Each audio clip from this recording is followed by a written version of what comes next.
What up, guys? Welcome to the Just Pearly Things YouTube channel and welcome to the sit down. Before I start, do not forget to subscribe to the channel and ring that notification bell. That way you're going to be notified of my daily videos. Like the video on your way in and leave a comment and let me know what your thoughts are. Today, I have a special guest, Nick Fuentes. Hi. Hi. Welcome to the show. Yeah, great to be here. Thanks for having me. So I looked you up on Google, okay?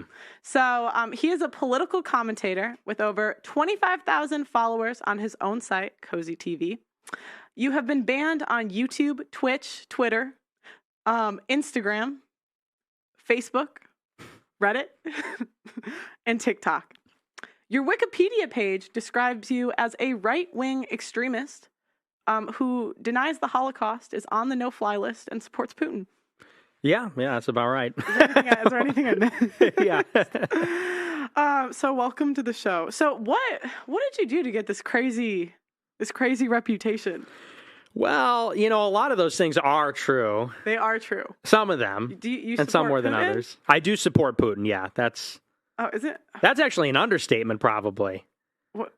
What do you mean? 'Cause, I support Putin. I support the war.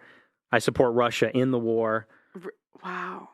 Why do you not? Are you? I don't know. I just thought he wasn't good. Look, I'm an outsider in the foreign policy stuff. I don't know the ins and outs, you know. I'm just on the outside looking in. But, why don't we start away from the politics? Okay. We'll get into it. Where are you from originally? I'm from Chicago. Okay, the suburbs, city. The west suburbs, yeah. Okay, so fake Chicago. Yeah. Well, yeah, you're a little bit more fake than me, but yeah, I guess so. My parents are from the city, so it's genetic, I guess. Okay, and do you have siblings? Yeah, I have a twin sister. Okay, and how does your family feel about you doing political commentating? Are they conservative too?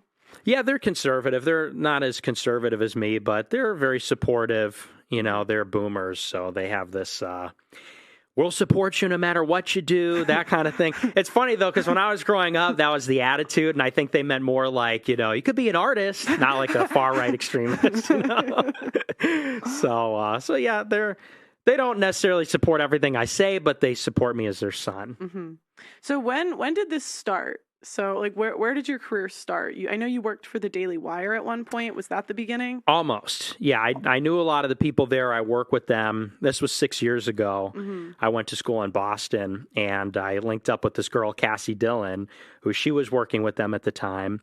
She was a fellow there, so she wasn't actually an employee. I guess she was kind of like a glorified intern. And so, is she a YouTuber now? Should I know her? No, she's not really relevant, but she was just an activist. She was a journalist. Okay. She was responsible for some viral videos during that whole SJW Gamergate thing that was going on back in 2016. And so she had a show on Right Side Broadcasting Network. They're the people, they used to stream all the Trump rallies. They're really big on Rumble now. And so they brought on a bunch of people after the election to do shows, and they brought her on. And I met her, and we got to know each other, and so she got me a show there, and so I started doing a show every night, and I never stopped. So that's what I still do today, but independently now. Okay, so wait, so who did you say it was before? Before, it was Right Side Broadcasting. Okay, and what happened with that? Why did you stop?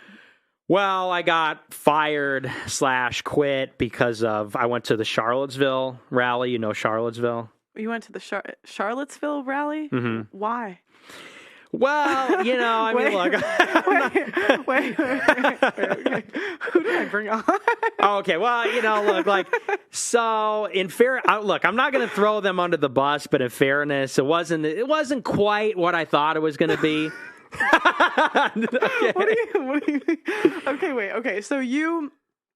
At 18, is that roughly when you started? I was 17. 17, okay. You start streaming. No, I was 18, yeah. You start streaming with this media company.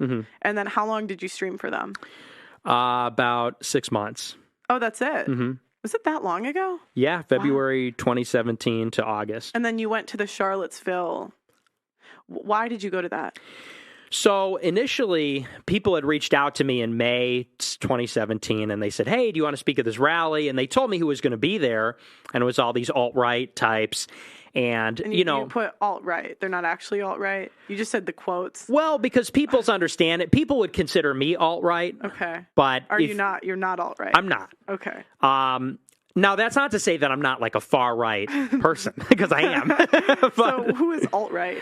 Well, it's guys like Richard Spencer and Mike Enoch and those. Who's that for the average? I don't know who that is. They're all these guys from really they were more prominent 7 years ago, 7 years ago, and they were kind of like the far-right fringe during the Trump election. Mm-hmm. But the disagreements I had with them were, they're not Christian, they're atheist, and they had all these other kinds of views about, basically they were racist liberals. That's what we, a lot of the Christians in the far-right scene, we would pejoratively say, you're just a racist liberal, because they were liberal about women, they were liberal about everything. What do you mean when you say they were liberal about women and everything? They were feminists. They believed in equal rights, and they thought that women should work, and they believed that women should participate in politics, as one example. They were in favor of abortion, but they also just happened to be in favor of a white country, having a white country. So they were racist liberals. Oh, I didn't. Okay. So you're saying they were feminists because they believed in equal rights. Yeah. But at the same time, they also believed in a white country. So it's like they would actually be accurately white supremacists. Yeah, something like that, yeah. Okay. But ideologically, they were liberal. They just also happen to be racial realist is a term that was very popular back then. And so anyway, so I saw the list there. That's the reason I put it in scare quotes, because people would call me that. And I understand the differences are very granular, and most people wouldn't really understand that because they're not into it like that. But I never consider myself that. So I took a look at the list, which was like David Duke and Spencer and these types, and I said, yeah, not really interested. And then August rolled around, and it was a week before the rally, and I heard that all these other people are going to be there. I heard that Faith Goldie was going to be there. It was a friend of mine, Gavin McInnes, Sam Hyde, and these were more like mainstream figures and people who I liked. So I said, all right, I'll take the trip out there, and the rest. No, I don't even remember. So what happened? Someone died, didn't it? Yeah, this woman died, and there's a lot. It's very contentious what exactly happened there because there was a shooting. Is that what happened? No, she got ran over by a car. Oh, okay, it's a Charlottesville shooting, but yeah, on here. But okay, she got ran over by a car, and that was who ran her over. This guy who was with this group called Vanguard America, which if you've heard of Patriot Front, maybe not. They did a lot of these viral rallies recently, and they're a splinter group from this group called Vanguard America. And Vanguard America, that's who was throwing the event? No, they were like a participant. Oh, they were one of the participants. Yeah, because the rally was technically called Unite the Right. Okay. And so the idea was to bring everybody together. From but a lot of unfortunate people showed up who nobody really likes and ruined it for everybody. Like who? Like the National Socialist Movement and Vanguard America and these types. And so now, for the record, I wasn't there at the Tiki Torch thing. That's like the famous picture is people with the tiki torches. I wasn't there for that. I got there the morning after. That was the Friday night.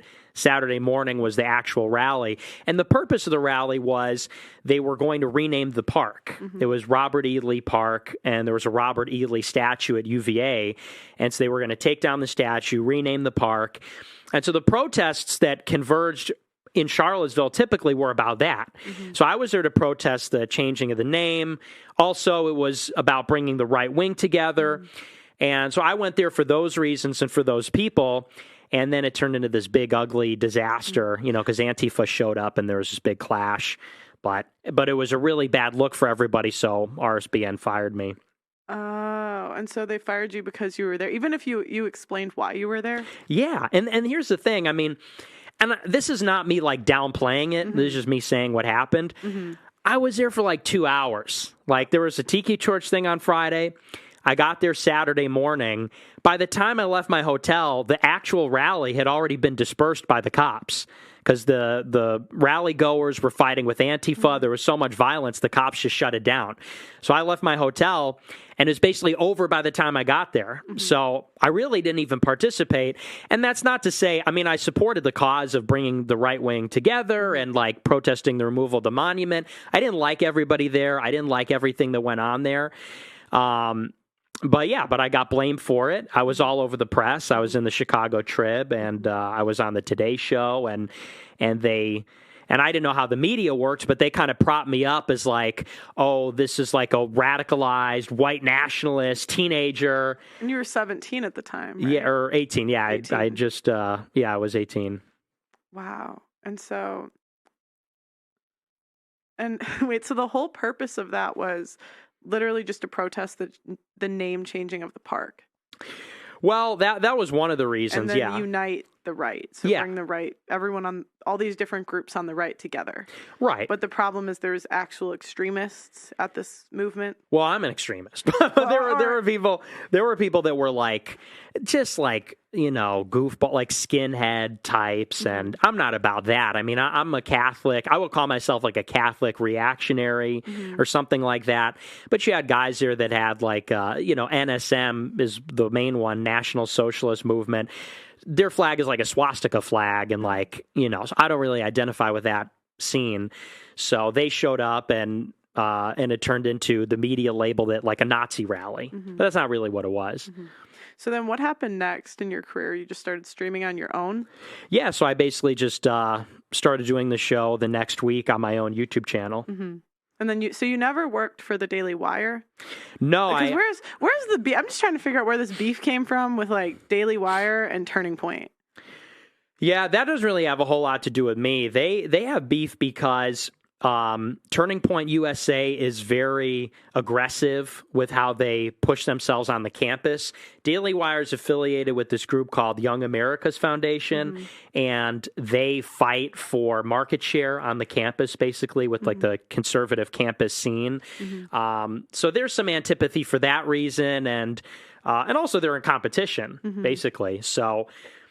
But I had hung around, like Cassie Dillon was Daily Wire, and I hung out with a few of their writers, this guy Elliot Hamilton, Aaron Bandler, a few others, and they were getting ready to offer me a job because I did some things for them, and they wrote some articles about me. And I kept pushing on the Israel issue. And so they blacklisted me. They cut me off. Then they went out everywhere to Media Matters, which is this left-wing hit piece mill, and they started sending clips from my show and saying, this guy's a Nazi, do hit pieces on him, called my boss, try to get me fired. So tell me the Israel issue, because just for the average person isn't going to know what you're talking about. Sure. And I sure don't, so. Yeah, well, it's really kind of simple. I mean, people don't have to agree with me to see the contradiction that I'm about to explain. So I supported Trump, and I still do, because he's America first, which is really like a non-ideological position. It says, look, this is the American government. The American government is going to represent the American people and not the interests of foreign governments or multinational corporations. We're going to do what's in the best interest of the citizens, not like the rich or some global elite or the United Nations. Pretty straightforward. So here I am, a right-wing college guy, waving the flag, saying, yeah, America first all day. But if you look in conservative media, all they talk about is Israel. And I thought that was very conspicuous. Prager University, Breitbart, Daily Wire, they would have 3 articles that totally made sense to me. Like, here's the case for low taxes. Here's the case for, having kids, not having kids out of wedlock. Here's the case for whatever.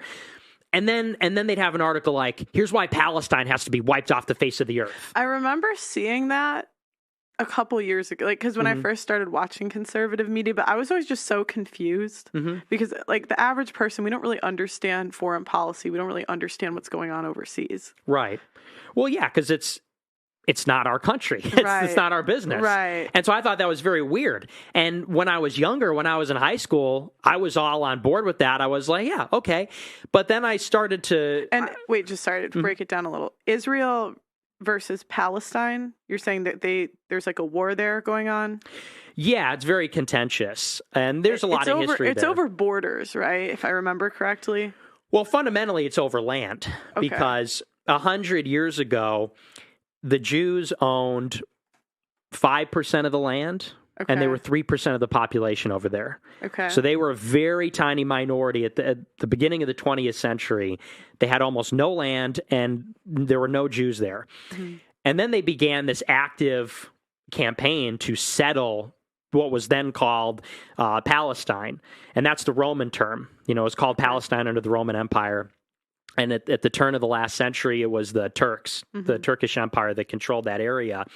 And so the Zionist movement, that's what Zionism is, because the Jews never had their own country. They were scattered all over the world since the Second Temple was destroyed in the first century. So the Jews scattered all over the world. And you said that's what Zionism is? Sorry, Zionism is? I'm sorry, yes. I don't know these words. Yeah. So it's them trying to take the land? Zionism is, in the late 19th century, they said, hey, like, we want our own country. We want our own country that's just for the Jews. The problem is, well, everything's taken. You know, they looked at the map of the world. Palestine was there first. Right. But that was not the only place they considered, because they talked about settling in Uruguay and Zimbabwe and a few other places, and they settled on Palestine for religious reasons and historical reasons. And so they began to settle the land. And so they moved there and they started agitating the Muslim. They actually were terrorists there. A lot of people don't know this. Everybody says Muslims are the terrorists, but it was really the Jews that kind of invented that in the Middle East against the British, against the Americans, against the Muslims. They did bus bombings. They bombed civilian infrastructure, military infrastructure. The Jews did. Okay. The Zionist settlers. Why is the narrative that, because if I remember correctly at the time, the narrative was that Palestine was doing it. Is that untrue? Well, they do it now. Oh, okay. But it's about the power dynamic, because 100 years ago, the Muslim government was in power, and then it was a British government, and the Jews were in the minority, and they were agitating for their own state. Then they got their state, and they built up a military, and they got all the support from America, and now the Muslim Palestinians are in the minority, and now they use these guerrilla militant terror tactics. So it's really just about the power differential, and that's kind of what But your point of view is that they were there first, Palestine? Well, here's the thing. I don't really care. I don't have a dog in that fight. Oh, but your point of view is that we should stay out of it. My point of view is that there is this, and we have to, if you're a political person, we have to talk about it. Why does conservative media care so much about the Israel-Palestine conflict? It has to do with, well, who's making those editorial decisions in conservative media? And they're Jewish. They all have that in common. I mean, like... Why? Because, maybe they just have closer ties, but I'm thinking from my point of view, I'm Irish. I don't really care what goes on in Ireland. Why do they have why do you think they have such strong opinions on this? They're very tribal. And it's no secret that they're a tribal people. You know, their identity has resisted assimilation for thousands of years. Think about it. Jews have never had a country until 60, 70 years ago, but they've maintained their religion, their culture, their ethnic identity, being scattered all over the world, and minorities in every country. Almost every other group assimilates, and they eventually become like the people around them, you know, or they'll intermarry and they just get diluted to the point that they don't exist. So, and that's not for no reason. They have a very strong Jewish identity, and so what goes on in Israel is of great significance to them, and they have a personal stake in that. So that's why you feel like conservative media talks about that so much, even though it's not an American issue. That is why, that was the issue that you had with the different conservative media places. Yeah, and that's where that beef came from, because here I was naively hearing the rhetoric and the branding, which was America first. And I said, yeah, America first. And then I said, well, okay, America first. Well, you know, I don't see how Israel fits into that. And then they said, whoa, yo, you're asking too too many questions. Literally. They were like, you can't ask that anymore. I'm like, well, why not? And specifically because... Did they say that actually, like word for word? Literally. Wow, really? Yeah. Who said it? This guy, Elliot Hamilton, who worked for them. Elliot Hamilton. And he's Jewish. I feel like, have I heard that name before? Is he on Twitter? No. Well, maybe. But he's like a low-level writer. Okay. But he literally told me, it's anti-Semitic to ask that. Mm-hmm. I'm like, what? Mm-hmm. And the arrangement specifically that I was talking about is foreign aid. Mm-hmm. Israel's the number one recipient of foreign aid from America. Really? Yeah. How much money do we send over there? $3.8 billion per year. We send them $3.8 billion a year. Wow. And here's the thing. That's a high number. They've been the number one recipient since 1978. Mm-hmm. You know who the next highest recipient is? Egypt. Egypt is the second highest recipient because we basically bought them out. Egypt was going to war against Israel for decades until we started paying them basically to not do that. Really? Yeah. And would the conservatives say that's not true? What would they say? Their rebuttal would be that, well, we give them so much aid because they're our closest ally and they do so much for us.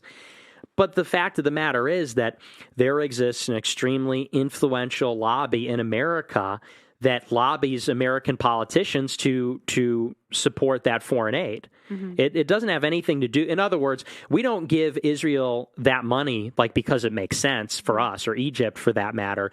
We give them that money because politicians are paid and influenced by a foreign interest lobby to pass those policies. But could you explain that more? I'm sorry. Sure, yeah. So in other words, like, if I'm an American saying, where should we send our money? Mm-hmm. I would probably send it to, I don't know, like the poorest countries in the world. Mm-hmm. Like that would be a place to start. Where is it? Like sub-Saharan Africa. Do you think we should send any money overseas? I think it's part of me says no, like we should rebuild our own country first. Another part of me says that's part of foreign policy. Like there is a benefit sometimes for giving foreign aid. Because look at what China's doing. Mm. China is spending a lot of money in Africa to build up these countries so they can harness the raw materials in Africa because they have all the rare earth minerals that we now need for like phones and computers and things. So China's spending it very wisely, and they're building up infrastructure. They're building ports, highways, bridges. Where are they doing that in Africa? Well, they're doing it in like the Congo. Oh, okay. The Congo is a very resource-rich country. They're doing it in West Africa. But the idea is that there's something in it for them, and you feel like in Egypt and in Israel, sorry, in Egypt. So you feel like in Egypt and Israel, there's nothing in it for us. No, there isn't. And so you're not necessarily against sending foreign aid. You're just against sending foreign aid for interests that aren't ours. And these interests seem to be for the Jews. Is that right? Exactly. Yeah, okay. Exactly. It's, in other words, it's if you're an American and you're going to lay out, should we send money? Where should we send it? How much? If you were doing that with our interest in mind, you wouldn't send it to Israel and Egypt first.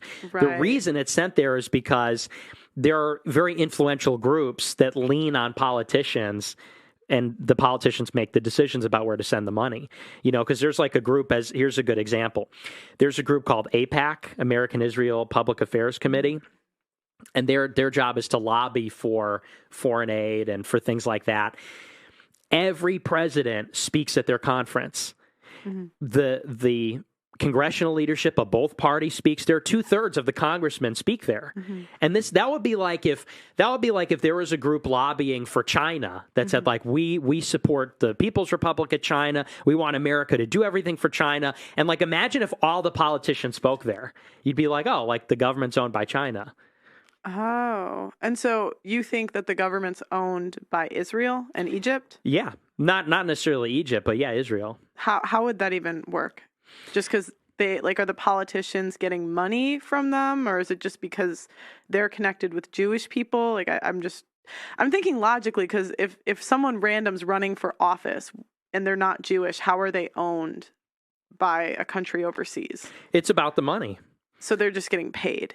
They're getting paid, and here's the thing. If they don't go along with it, there's all kinds of consequences. Like often what will happen is if somebody goes against the interest, the easiest way to get him out of office is to pour a ton of money into a primary challenger. So if I'm like a Republican and I say, you know what, like no more foreign aid, the Republican Party and like these influential Zionist groups will fund a Republican to challenge me in the next election for the Republican nomination. And often, that person will win because money in local races and like, or not local races, but, in congressional races, it goes a long way. So they'll do that. The other thing they'll do is hit you in the media. Like, look at what happened with Ye recently. He made those comments, and like Adidas pulled their deal with him. Why would they do that? They just lost, this year they're on track to lose $750 million because they don't have Yeezy. Why would a company give up $750 million? People didn't stop buying Yeezys because of the comments.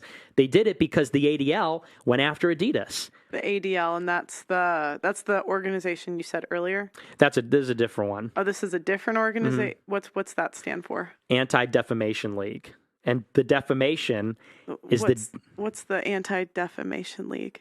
So they came around 100 years ago because this Jewish guy was accused of raping a little girl, and which he did, by the way. His name was Leo Frank. And if you look into it, it's, if you look into the details, which we don't have to get too into it, he did do it.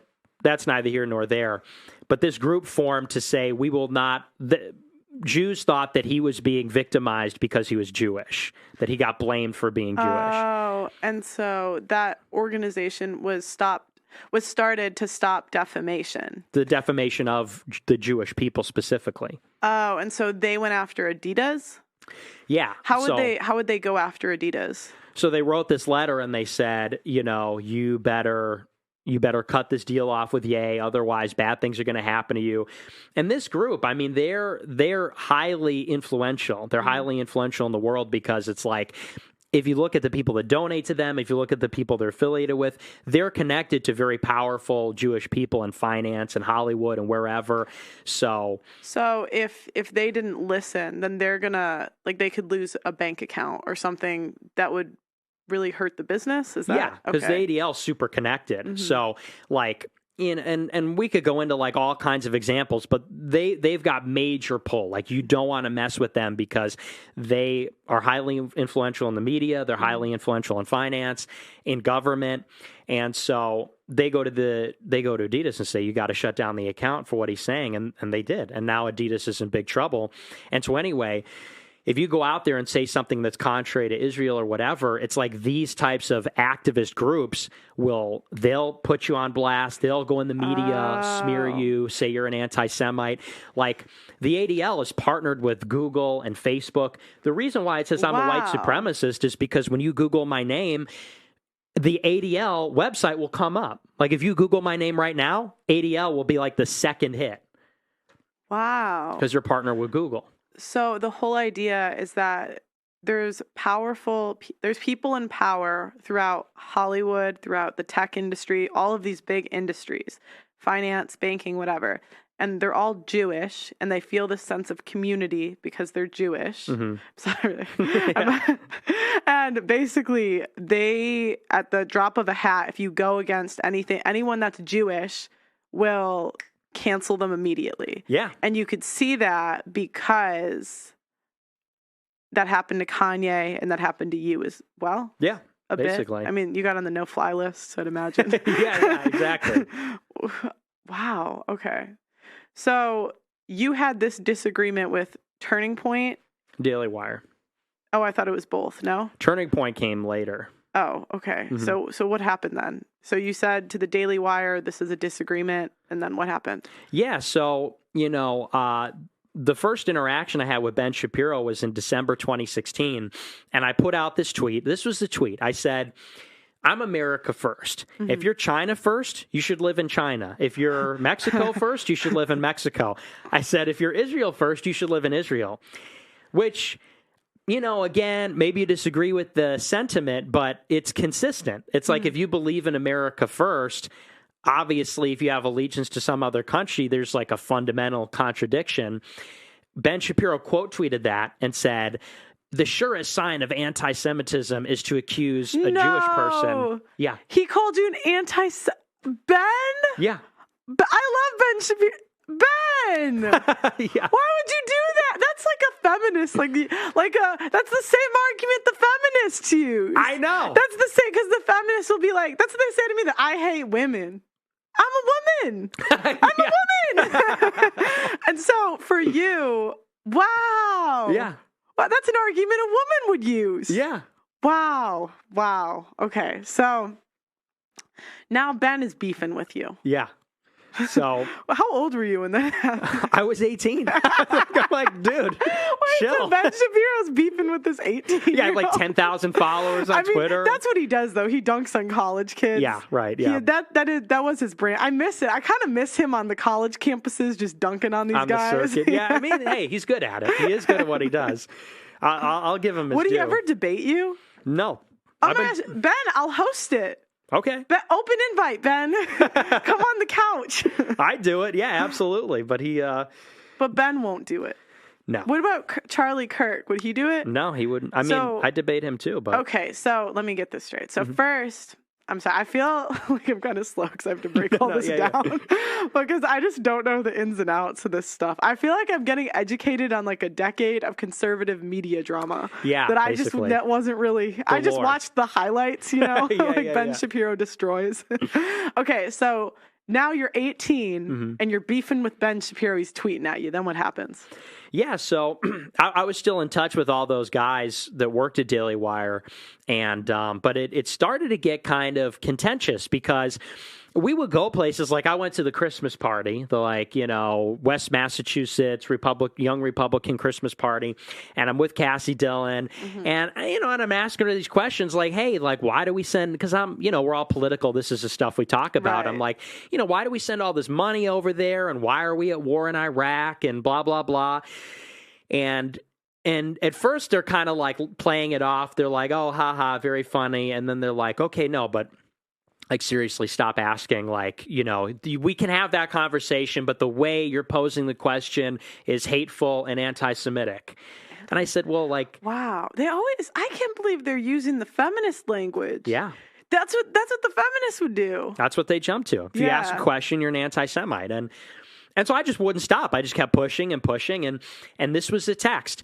And me and her were like good friends and everything, and she had this big affinity for me. I literally have a text that she sent to Shapiro that she had sent to me where she said, you got to take this guy under your wing. He's so impressive. Like, I like this guy, whatever. And so she texted me, and we were like, it's not like there was any falling out personally. It was just over politics. She sent me a message and said, Nick, I can no longer talk to you. We are no longer in the same movement. What you're pushing is dangerous and hateful and anti-Semitic and blah, blah, blah. Never talk to me again. The whole crew blocked me on Twitter, stopped talking to me. And then I got a call from my boss at RSBN a week later, this guy, Joe Seals, and he says, Cassie has been calling me every day for the last 2 weeks, saying that I need to fire you because you're racist and you're an anti-Semite. So not only does she cut off the friendship and blacklist me, but then she starts calling my boss. She Karen'd you, huh? Yeah, it's for real. Yeah. Was she white? Yeah. Yeah, we are the best Karens. Yeah, we do Karen it better than anyone else. That's true. Yeah, that's not sure that's like something to be proud of. It kind of is though, actually. I'm actually in a way kind of like pro Karen. Karens are needed. I'm not saying sometimes we're in the wrong, but I honestly think like Karens are the ones that do the shit that no one else wants to do. Now, you might have been on the negative end of the Karen stick, right? But they all probably wanted you fired or wanted you blacklisted, right? Karen's just the one that did it. Yeah, that's right. So from my point of view, if the guy next door is having this loud party and I'm the one that goes and complains, everyone wanted it to stop. That's right. I'm pro Karen. I am too. They're upholding the standards in society. We have no standards, but like women are the ones that are like, he didn't take our order yet. I'm going to say something, So it's like you need, like my mom, classic. She's Italian, so she's not like a Karen like these white ladies. But she'll she'll say something. She'll get Let me nasty. call the manager. Let me talk to your manager. Sometimes a manager needs to be called. That's all I'm saying. I will call. I am not I will Karen. I'm here for it. If I've been waiting for my check for 45 minutes, I'm talking to somebody. Yeah, someone's going to hear it. We're all thinking the same thing. Yeah. Just Karen's the one who's going to say it. God bless. Okay, but she Karen'd you, so that wasn't too fun. That wasn't cool. No. That was a bad instance. It's not good when you're on the other side, right? No, yeah, that was wrong. That was too much Karening there. Yeah, and then, so then she, there's this, the first hit piece that was written about me was in April 2017, Media Matters hit piece, where I said something on my show, and I was talking about ISIS, because ISIS was really big at that time. Mm-hmm. And I said, look, we can't bring over people who want to kill us. I said so. And the defense is always, well, the First Amendment, you can't impose a Muslim ban or something like that because of the First Amendment protects religious liberty. I said, that's fine and well. I said, and you have Muslims, and then you have what are called Salafists or Wahhabists. What does that mean? That's a sect of Islam. Wahhabism is the religion of Saudi Arabia, and they're like very fanatical, and they're the ones that believe the most radical things. So I said, it's fine and well to have a First Amendment, but you can't bring people over here that want to kill us. Like the Founding Fathers didn't pass the First Amendment so we could bring over people that believe in the ideology of ISIS. It was actually put in place to protect various kinds of Christians. So Media Matters, Cassie Dillon sends this to Media Matters, and they blow it up, and they say, oh, Nick Fuentes says the First Amendment doesn't apply to Muslims. And it's like, well, that's not really what I was saying. But anyway, that was the first hit piece. And so it was a few months after that I went to Charlottesville and then got fired. Oh, and how many hit pieces were written on you from the conservative side? I didn't really get attacked from the conservative side until a few years later. Oh, that was a left-wing organization, Media. So why was she, if she was a conservative, why does she know the left-wing people? It's a great question. What you'll find is that the conservatives and the liberals collaborate a lot more than people understand.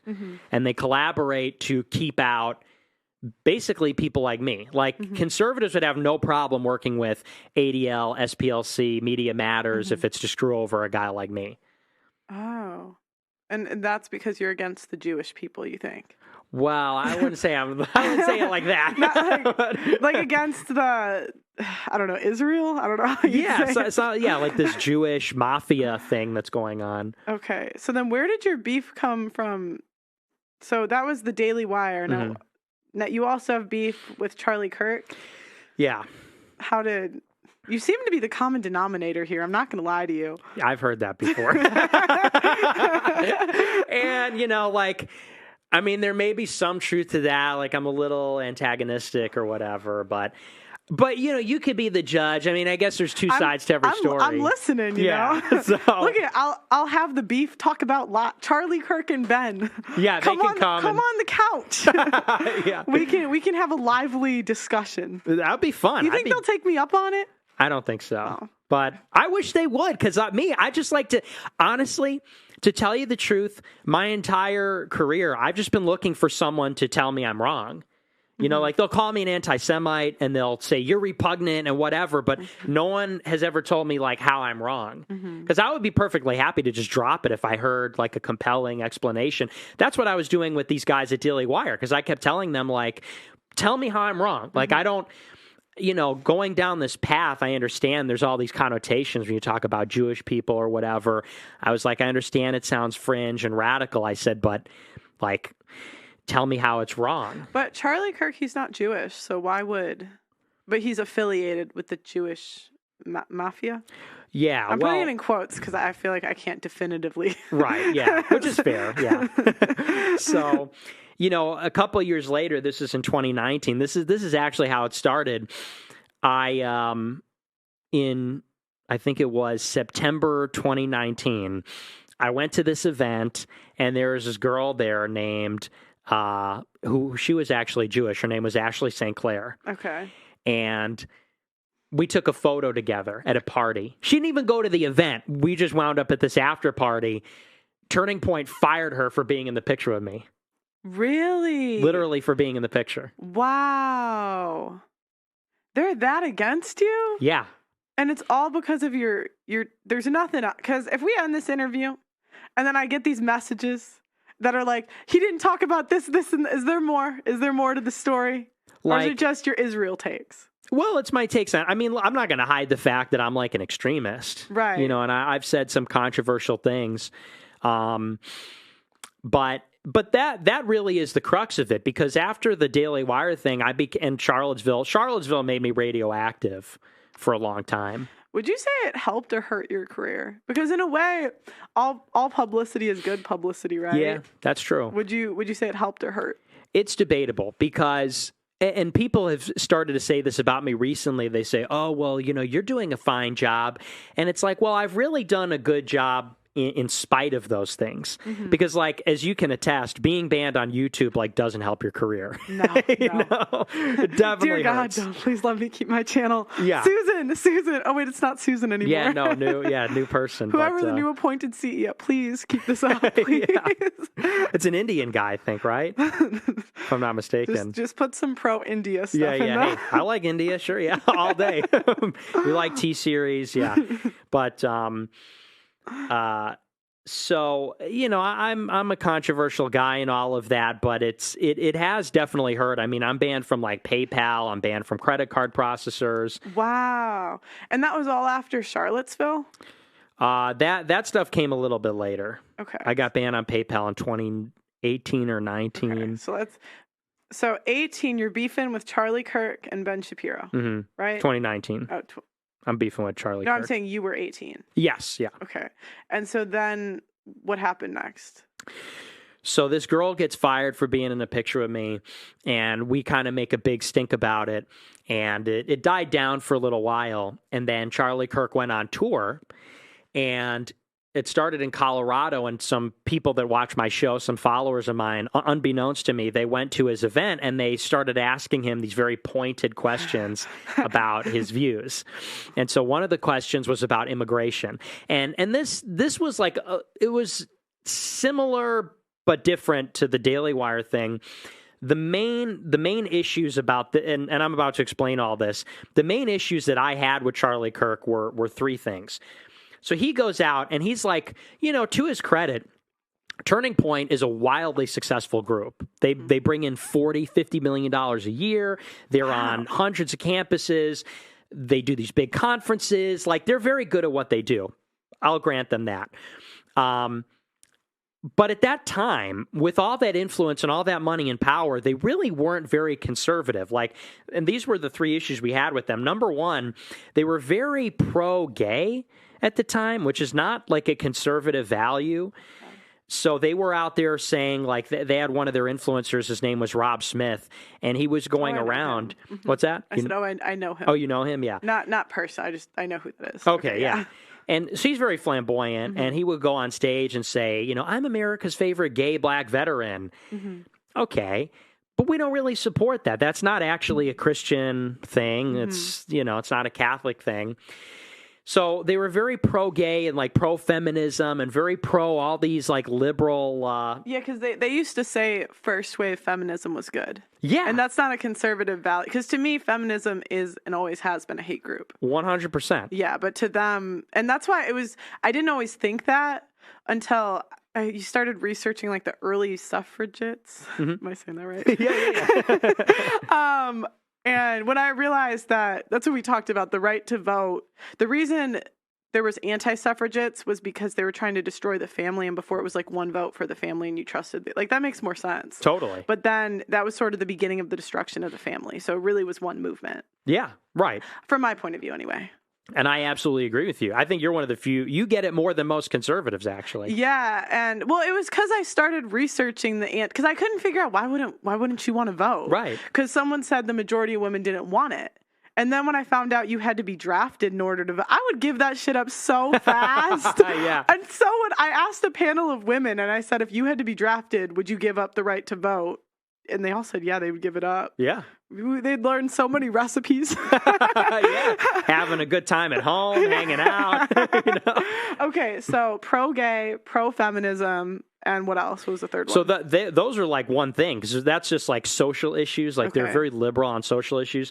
The other thing is they were in favor of legal immigration, Charlie Kirk was going around, and this was his line. He said that we should staple green cards to diplomas. In other words, every foreign student that comes to America, he said he wanted to bring them in as an immigrant. Okay. And he said we could bring in 50 million immigrants in 10 years. And you're not pro-immigration? No. And that's not a conservative position, especially not 50 million people in 10 years. Right. Because America's got 300 million. So, what is that? 1/6 of the population in 10 years. And so why is that? Why does he support that? No, why are you against pro?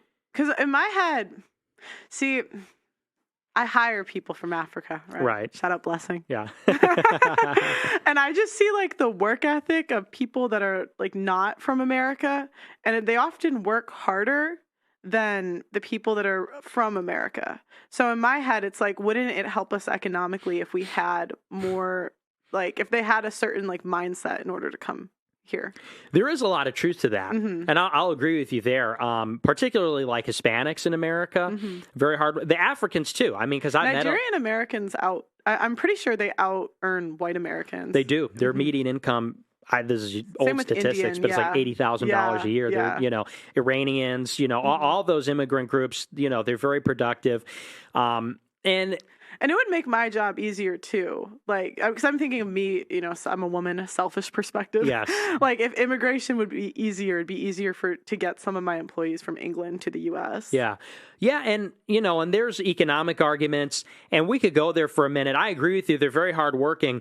The thing is about immigration, though, the only way to view it is that it benefits two groups economically, and that is the immigrants themselves, because it's of course, they're ascendant. They're, moving from Nicaragua to America, you're moving up in the world. It's also the firm owners, the capitalists, the people that own the businesses. Of course, what is the business's biggest cost? It's labor. Correct. And so a Nicaraguan or a Honduran or whatever will take less money, cheaper wages than an American, because a cheap wage in America is a higher wage than whatever they're earning in Central America or Asia. So the immigrant benefits because they make more money, and the firm owner benefits because they get to lower their labor cost. The loser in that equation is the American worker, because there's a competition for jobs. There's a labor market, and in the same way that a consumer makes a decision about where to buy something from, employers have to compete for labor. But wouldn't you say when you do that, there's less innovation overall as a country? Because I'm thinking, so I'm just thinking of it as a business point of view, right? So my content team, one of the ways we've grown so fast is because my content team can push out so much content because I hire people from Nigeria. And with the extra money we have to do that, I can invest in a second part of the business. We're looking at managing YouTube channels for big marketing companies. So then it's a whole sector of the business is coming from the profit we made from one. Does that make sense? So then overall it's we have a bigger media company, and in the end, I probably will hire more Americans because there are different types of jobs that people from Nigeria would do versus an American. Yeah, there's an argument there about economic growth. I'm not I don't know all the stats and stuff when it comes to, I'm just thinking in my life, as an American, that would make my life easier. No, and that's actually a very cogent point. And then it's because then it's the countries that do allow immigration, wouldn't they have an advantage over us where they could outcompete us in the long run? Yeah, well, and that's the thing is there's no question that bringing in immigrants grows the economy. That's not even a question. It grows the GDP. Of course it does. The question is, though, for the people that are graduating college now in America, they're having to compete with, and it's impossible, having to compete with people that are brought over on an H-1B visa. And that's why I don't consider myself a libertarian or a capitalist, because while I do recognize just on a mechanical basis, that is how things work. You're right. It grows the economy. What's happening now is that so many immigrants are pouring over, both low-skill and high-skill immigrants, that American workers are struggling to get jobs, and are actually, the college-educated Americans are underemployed. And so from the perspective but it's also because it's mostly women graduating and they're getting these bullshit-ass degrees. I agree with that, You want me to feel bad because you can't get a job after you got a gender studies degree? Well, but even STEM majors, are underemployed. People with like, I know a guy from UCLA who has an engineering degree. That's a great school. That's a great degree. He's struggling to find a job. And there's a lot of people like this. And so we're putting young people in this situation where, you can't support a family on a single income with a high school diploma as an American. So you have to go to college to get an advanced degree. Well, college is super, super expensive. So you have to go into debt. Graduate from college, even with a good degree. Then couldn't you go to a community college? And would you still say? Again, there's ways that you can do it that's more economical. But the reality is, for a lot of students, they are going into debt. It's not everybody, but they do it. And then they come out of college with an advanced degree, and they're competing with people from India. And Charlie Kirk is saying, we're going to staple a green card to your diploma and let you live here. And, and that's just not really fair to all and I agree with you. There's a lot of inefficiencies in the economy. But sometimes you have to do right by your people. Like with Social Security, it's the same thing. I can understand You know what I mean? Because 10 years ago, when I was like a big libertarian when I was in high school, I'm saying all the same thing you are. Like bring in as many immigrants, and that is the turning point. I didn't say as many as possible. Okay, yeah, fair enough. But yeah, I didn't say let's staple it to the college diploma. yeah. That's just turning point. I've heard though that sometimes what happens to country, because I used to read Sowell, Thomas Sowell a bit, and he would talk about how oftentimes, like, they'll take out an immigrant population in a country and that industry will just fall apart. Like, there aren't really the replacement in those countries for those jobs. Yeah, I think he talks about Southeast Africa, the Indians that were brought in by the English. I thought he talked about a Jewish population when the book, but I read this a couple of years ago, so I don't really remember. Yeah. But I remember that concept and it made sense to me because, and it's kind of like nowadays everything's going digital. There's so many jobs where 10 years ago you'd have to have an American editor, where now I can get one from Nigeria. Right. Like, how would you combat that? Well, I mean, to some extent you can't, because it is a global economy. You know, the communication and transportation technology is creating this integration that has just never happened before. So that is a big part of it. But there are still a lot of jobs that just have to be in America. And you'd be a little bit surprised. Like when you're a content creator, that's one thing, because it's a media business, which, you know, and I'm in a media business too, but it is like a fake business in the sense. I don't mean to downplay your business acumen, but I mean, it's like, it's not like you're actually making a product that someone's going to consume. You know what I'm saying? Correct, yeah. And when you look at businesses, people would be surprised. There's a great book about this by Ian Fletcher. He talks about how people would be surprised how little the economy is globalized, like how many businesses exclusively do business in their own country because of how prohibitively complex and expensive it is to truly do business in another country, to truly outsource. And so the point is, we want to protect American jobs. We want to protect American workers. There's a real problem in America where the cost of living is exploding and wages are stagnating. And, you know, I used to be one of these guys that was like, you know, well, I want to debunk that, or I don't care about that. But it is true. You know, when you look at how much people could make with a high school diploma back 50 years ago relative to the cost of living, it's more than it is now, you know, just strictly looking at the same numbers. And a big part of that is because there are just simply more workers. Isn't one way they inflate that, though? Because I remember Sowell talking about this, and he said the problem is they increase the cost of, in the stats, they'll increase the cost of living, even though like 50 years ago, someone on like lower income wouldn't have air conditioning or a TV, but now they're included in lower income. Yeah. So when they have those stats, I thought they kind of misconstrue those. There are many ways. I know they're going to say I'm so out of touch. I am. I'm sorry. No. You're actually, you know, you're pretty smart. Because you said when we were talking, you're like, oh, I'm not really that political, but you're pretty with it. No, I mean, I am. I'm talking about the foreign policy stuff and the Jewish stuff. You're business savvy. I'm more like the internal stuff. Sure. Like I just look at how things, you know, go in my day-to-day life. And even my dad would talk about, like, his parents lived off of one salary. His dad was a fireman and he did HVAC. But they also had a lower like cost of like standard of living. Right. And so a lot of times they'll say, oh, you can't afford it with these wages. But I talked to a lady in, because I always talk to the women, I say, would you go down in lifestyle for a family? And I talked to this woman that's in Florida, and she raised 10 kids on less than $10,000 a year. Wow. And oftentimes, like, it's that Americans want, especially women, like, we want a certain lifestyle that we can't afford. And a lot of Americans, like, are on lifestyles that they can't afford. It's like, I found out you could, they're going to say I'm so out of touch. I am. I'm sorry. We did 2 weeks of groceries on 40 pounds. And I was like, there's no way you could do that, but you can actually. And like, what else do you need in terms of like, oh my gosh, they're going to say I'm out of touch. I am. But like one thing that I've heard is that they do inflate those numbers. And is that not true? It is true. Okay. You're right about that. And it's I wouldn't say it's necessarily inflated, but it doesn't take into account, like you said, the quality of life changes, because that is big, like, you know, having a flat screen and those kinds of things.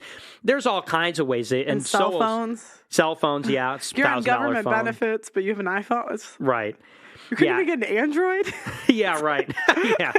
Or Cricket Wireless or whatever. And Solo's very good on that. But it is true that the education has gotten more expensive in absolute and relative terms. Education, the price tag is bigger than it was 50 years ago. But they subsidized it. That's why. And relative to income back in those days. But it's also true that now everybody needs a college degree to get a solid job. Really? I didn't learn shit in college. Yeah, but I know you don't learn anything, but it's about accreditation. You get the diploma. Really? I don't know. Because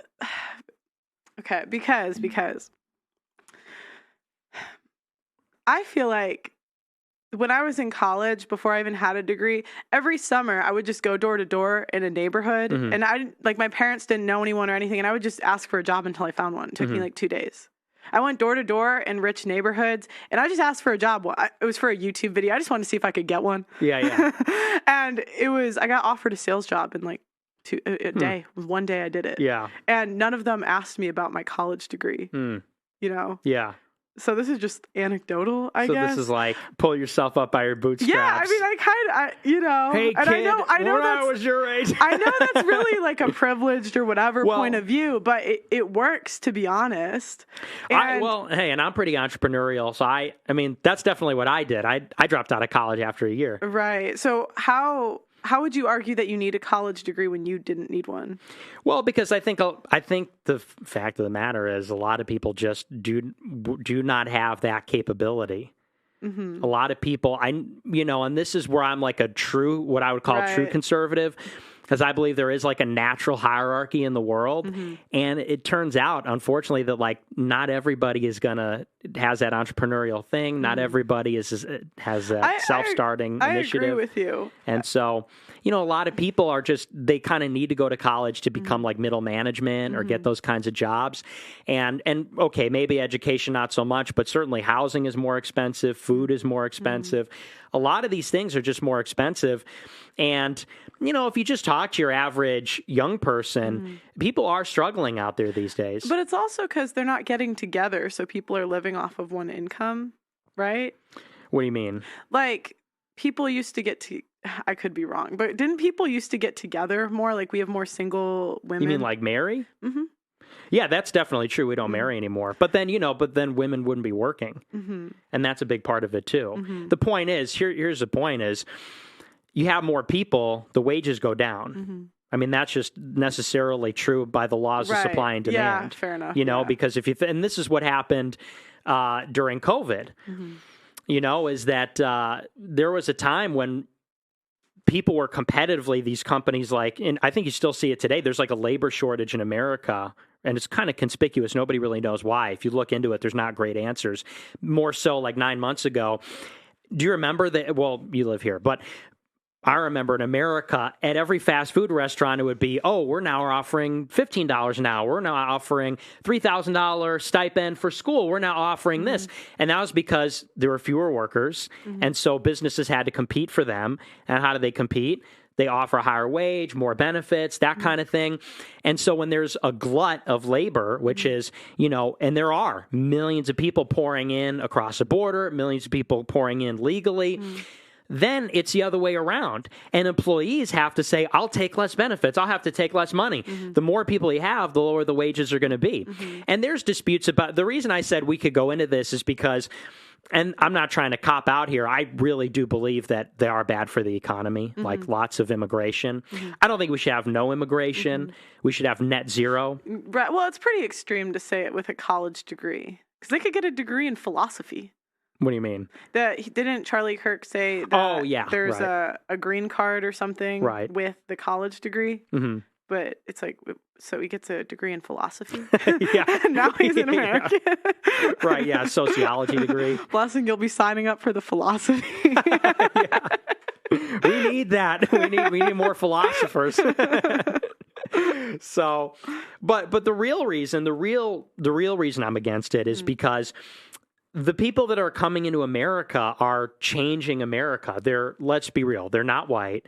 And it's not that I have something against non-white people, but America, for its entire history, was 90% white. And white people create a specific kind of country. When you bring in people that are not white, number one, by the next century, America is going to be 10, 20% white. It's going to be a fundamentally different country because people are not interchangeable. And it's not to say that we don't like them. It's not to say that they're inferior. It's not to say anything about them. But you can't take America that's 90% white in 1965 and it's going to be 80% non-white in 2100 and say that's the same place. So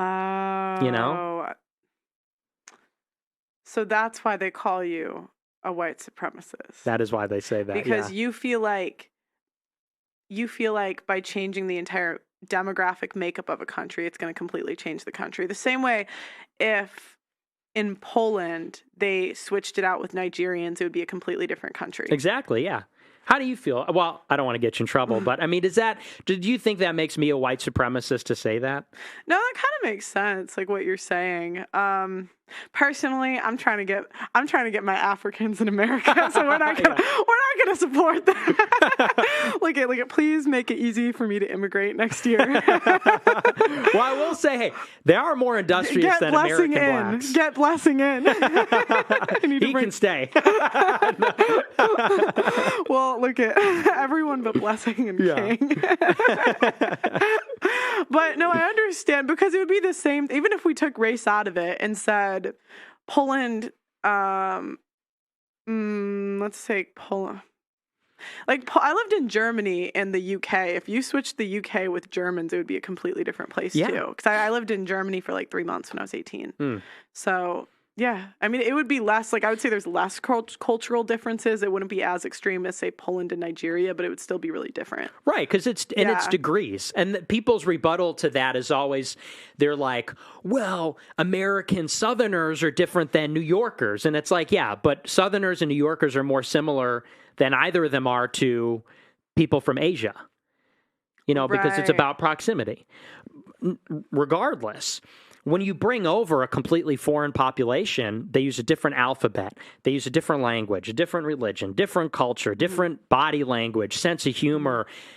It's just not going to be the same place.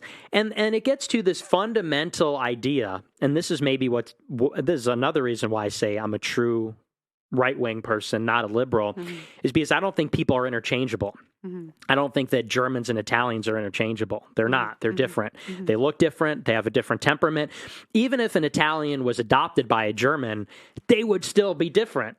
They would still act differently than the other Germans, even if they spoke with a perfect German accent and everything, because there is something that's biological about how we all are. There is something genetically determined that goes beyond our height, weight, and why wouldn't it? I mean, like I could tell you were Irish because your hair is lighter. That's like a genetic trait.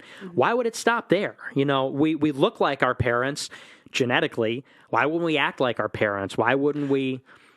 you know? I have a story. So I have six. I'm one of six that I grew up with, but my parents adopted 3 kids, and they actually gave up one of my siblings for adoption. So my oldest brother, his name's Greg, he was given up for adoption because my mom was 18, 17. It was like they were like young. It's the same parents, but they couldn't take care of him at the time.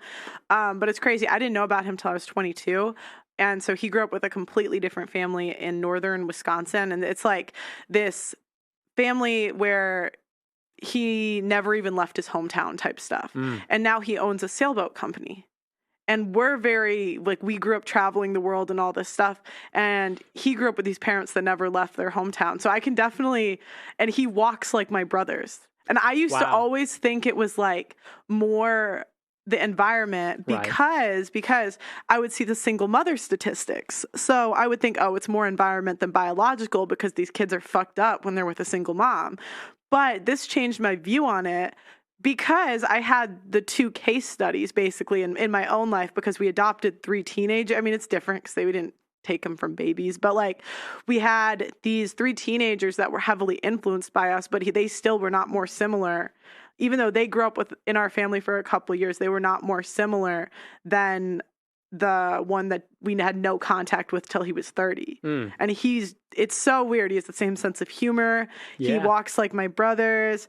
I was an economics major. He was an economics major. Like he is a sales software engineer. My mom was in sales. My dad was an engineer. It's all these commonalities that have nothing to do with how he was raised. So I really agree with you. There has to be something biological. Yeah. Well, and to me, that's just like common sense. I mean, they have that expression, the fruit doesn't fall far from the tree. Right. You know, what does that mean? And I get it. It's you have to have a case study like that and contrast because it is a tricky thing to sort of disentangle how much of it was learned and how much of it was sort of intrinsic, you know, how much of it was innate. But I think you find when you look at countries, well, it's very clear because America looks different than Mexico. And it's like, well, who made Mexico the way? And there's this argument, they say, colonialism made it that way. You know, racism made it that way. It's like, I don't know. I think, you know, different people create a different kind of society based on their behaviors.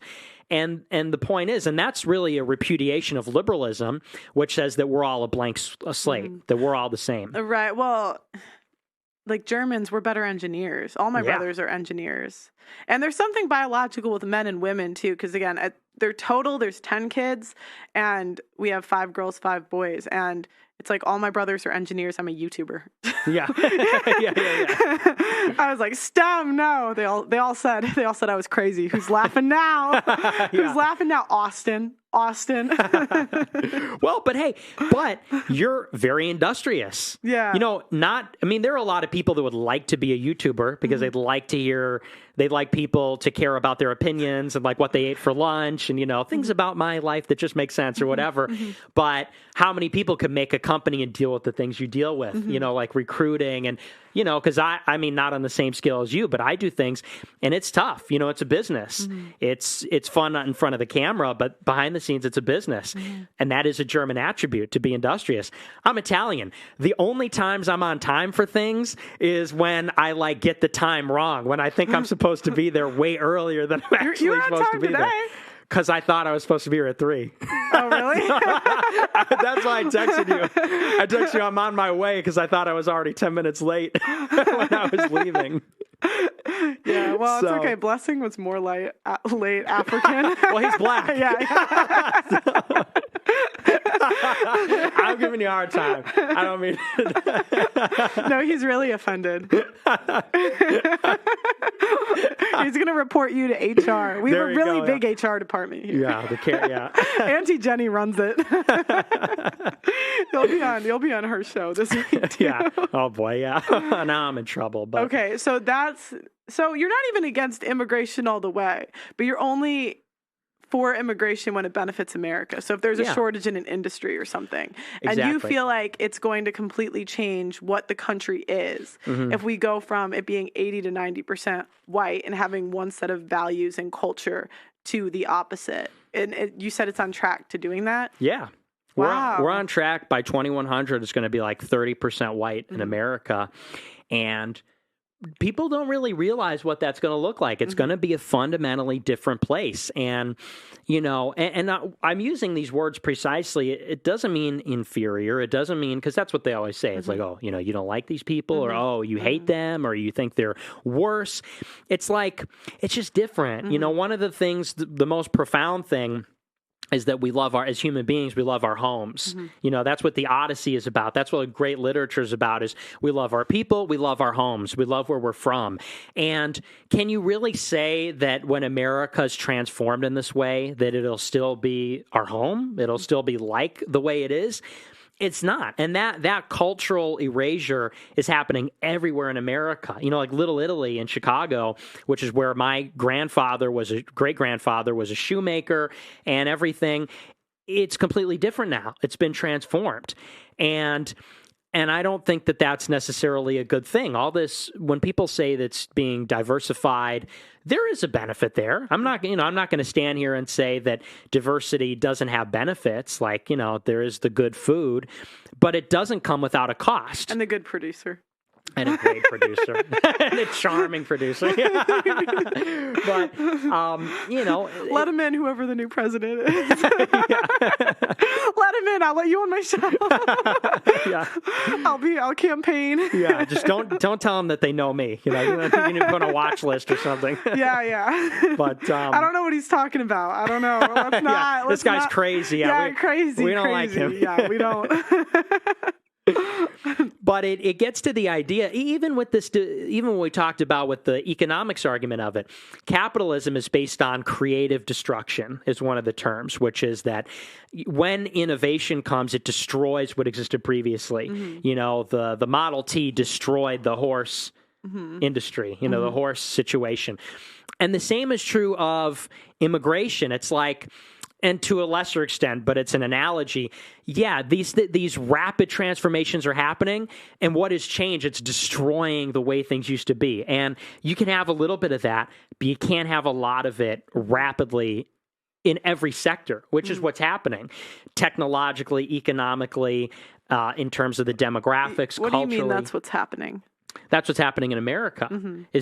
What's happening is a rapid pace of change in everything. Like human beings 100 years ago were on a horse and buggy, and everybody believed in God, and when women wore veils in church.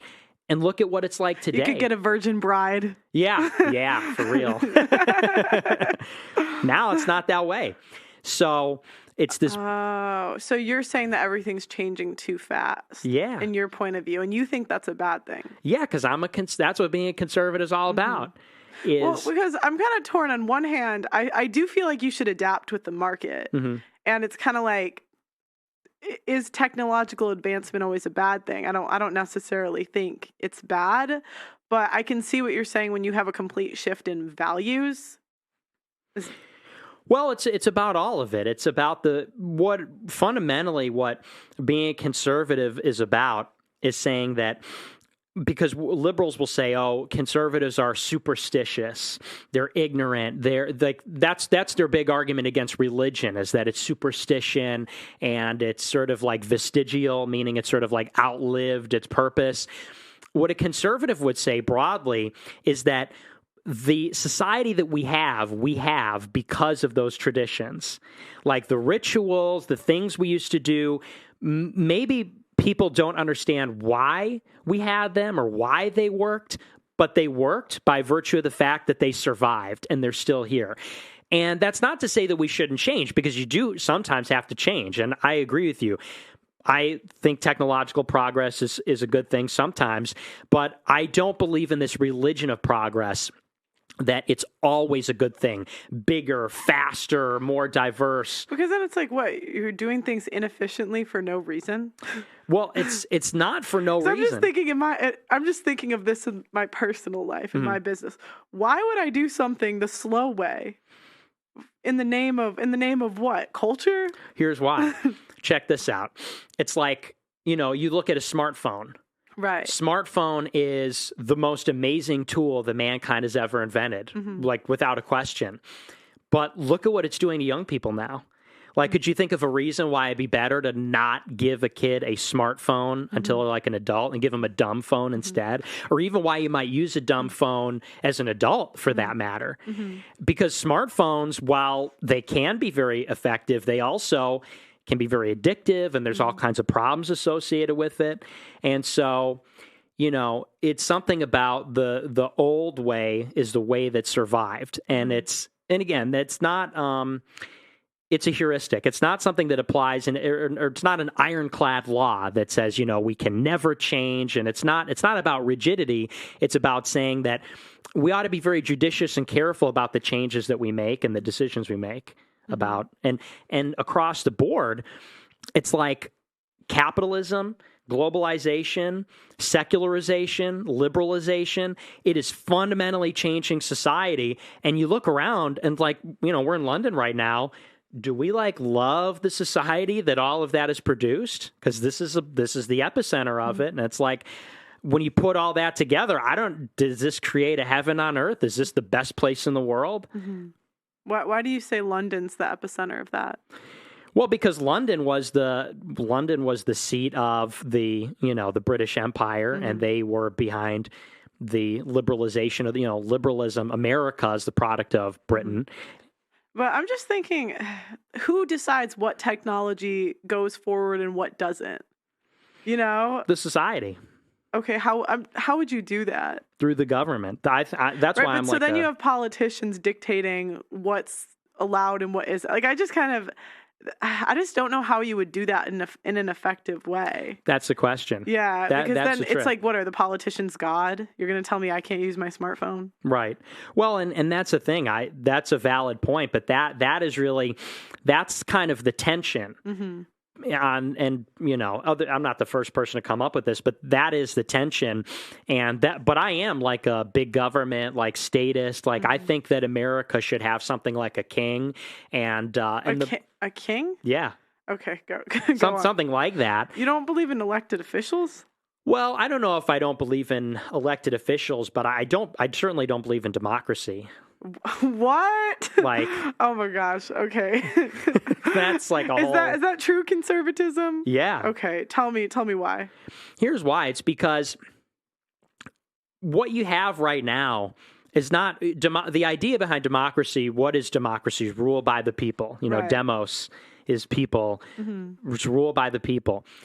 That's not really what we have, though. You know, the UK is a democracy. The European Union is all democracies, but it's funny, in political science textbooks, they say, well, there's a slight problem. We have this democracy deficit, which is their nice way of saying it's not democratic at all, because they elect European Union Parliament members, but the members don't get to create the legislation. The European Commission creates the legislation, and the European Commission's not an elected body. And so, and even in the United Kingdom, would anybody say they really feel like their voice is being heard? I mean, maybe with Brexit, but that was a referendum. In America, do we really feel like Americans are leading America? No.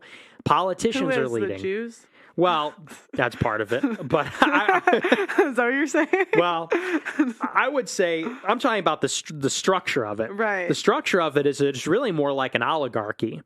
It's really more like the media has a big role, and the capitalist class, you know, the big money people that put up all the money for the campaigns, lobbyists. I almost think women. Female government, gynocracy. A bit. Kind of, I mean, I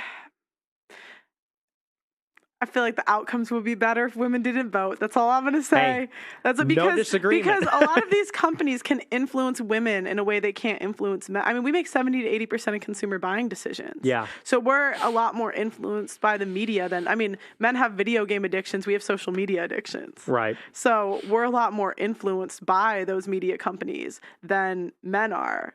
I almost think women are a tool that these companies use in order to have more power and influence. That's 100% true.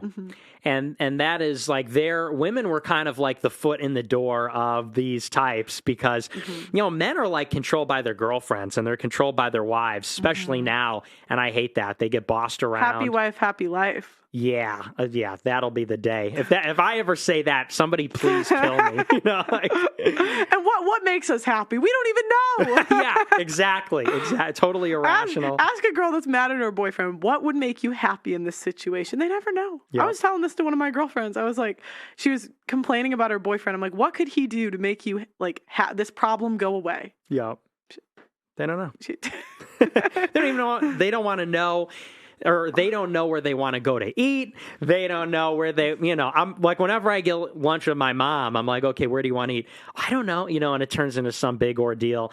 So, but they are like the beachhead of these groups that want to control us, and yeah, they do all happen to be Jewish for that matter, but not all of them, a lot of them. Okay. So back to the king. Okay. Why do you think we need so you're saying right now that Americans and British people don't feel actually represented by the government. Well, it's not really a government that is by the people. Okay. What it turns out is that you get these interest groups vying for power, and they just kind of like, it's sort of like they launder their decisions through the people. Mm-hmm. So they kind of like make a decision of what they want to do, and then it's just kind of a matter of like programming the people with media to get them to then support it. So the special interest groups that often are run by the Jews, that's what you're saying. Which is true, yeah. They basically make the decisions when it comes to politics, and they influence, let's be honest, women. Yeah, well, men too. Men are very influenceable. But less so than women. Yeah, they're only influenced by the women. Right, yeah, exactly, yeah. That's why people didn't like Trump. Because they're like, oh, my wife is mad at me. Men will do a lot to get laid. Yeah, for real. So that's why you don't think it's by the people. Yeah, and so what you really need, the reason why I'm for a king is because, look at like Putin as a good example, is why I'm pro-Putin. He is clearly the despot of Russia. He's like the king, the dictator of Russia. And a lot of people say, what? I can't imagine living in a country where, it's tyrannical like that. Well, it's actually very similar. Like I've never lived in Russia, but it actually seems quite similar. Like you get arrested in the United Kingdom for saying stuff I say on my show every night for hate speech, and I was at the Capitol on January 6th and, which is like an anti-government thing. And I didn't break any laws, but I still got harassed by the government. I got put on a no-fly list. They froze my bank accounts, all that. Oh, so all of that was from the Charlottesville? No, I was from the Capitol. Oh, shoot. I'm sorry. Yeah, no, I get these events all confused. I'm not. Okay. So that's later. Yes. We'll get to that. Okay. But you think a king. So sorry, keep going. Yeah. So the point is that the level of despotism, the structure of the government doesn't have a lot to do with the level of despotism. In other words, these countries we live in now, which we consider so free, are actually not as free as we really think. Because we talk about like China, social credit score in China, facial recognition, etc. You kind of have a social credit score in America, what you'll find. Like me, because what do you get in trouble for in China? Being against the government. Okay, I'm against the government in America. I'm banned from PayPal. I'm banned from having a checking account. I'm put on a no-fly list, etc. It's actually quite similar. And so the point is, what a king does is he eliminates corruption, because a king set against these oligarchical interests, the rich billionaires, or in the former or the post-Soviet Union, you had all these guys that bought off the state industries. You had a dictator fighting against them for power. And the dictator won, Putin won. And so now all these powerful groups serve the Russian government.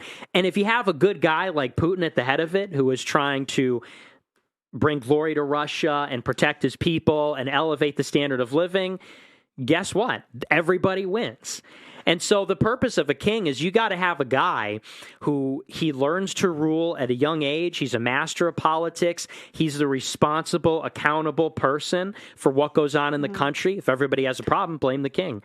And he is working in the best interest of the nation. But what if he doesn't represent the people's interests? Well, then you get like what you have in America. What do you mean? you get a government that doesn't represent the people's interest, and then horrible things happen. Well, but I'm saying, wouldn't the same thing happen with the king? Well, yeah. Or couldn't it? It could. Yeah. But the point is that the difference is, in a democracy, we can elect them out of office. And you could argue that, okay, we are influenced by the media, right, and special interest groups, but and arguably some people say steal an election. However, at the end of the day, it's still your choice who you vote for. Yeah, but see, the problem is that it doesn't really that's the idea in theory, and that's part of like this super prison that we live in.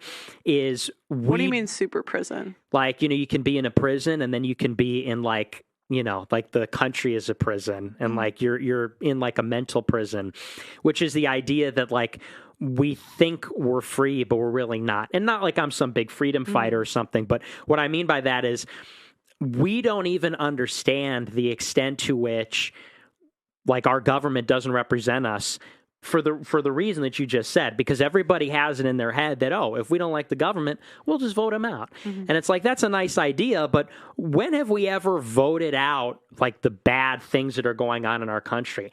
The Iraq War was very unpopular. It's still going on. It was unpopular 15 years ago. I thought it was over. It's still going on. Still going on. We're still there. I don't know. This is why I say I don't know. I do not understand foreign policy. I mean, they wound it down to a considerable degree.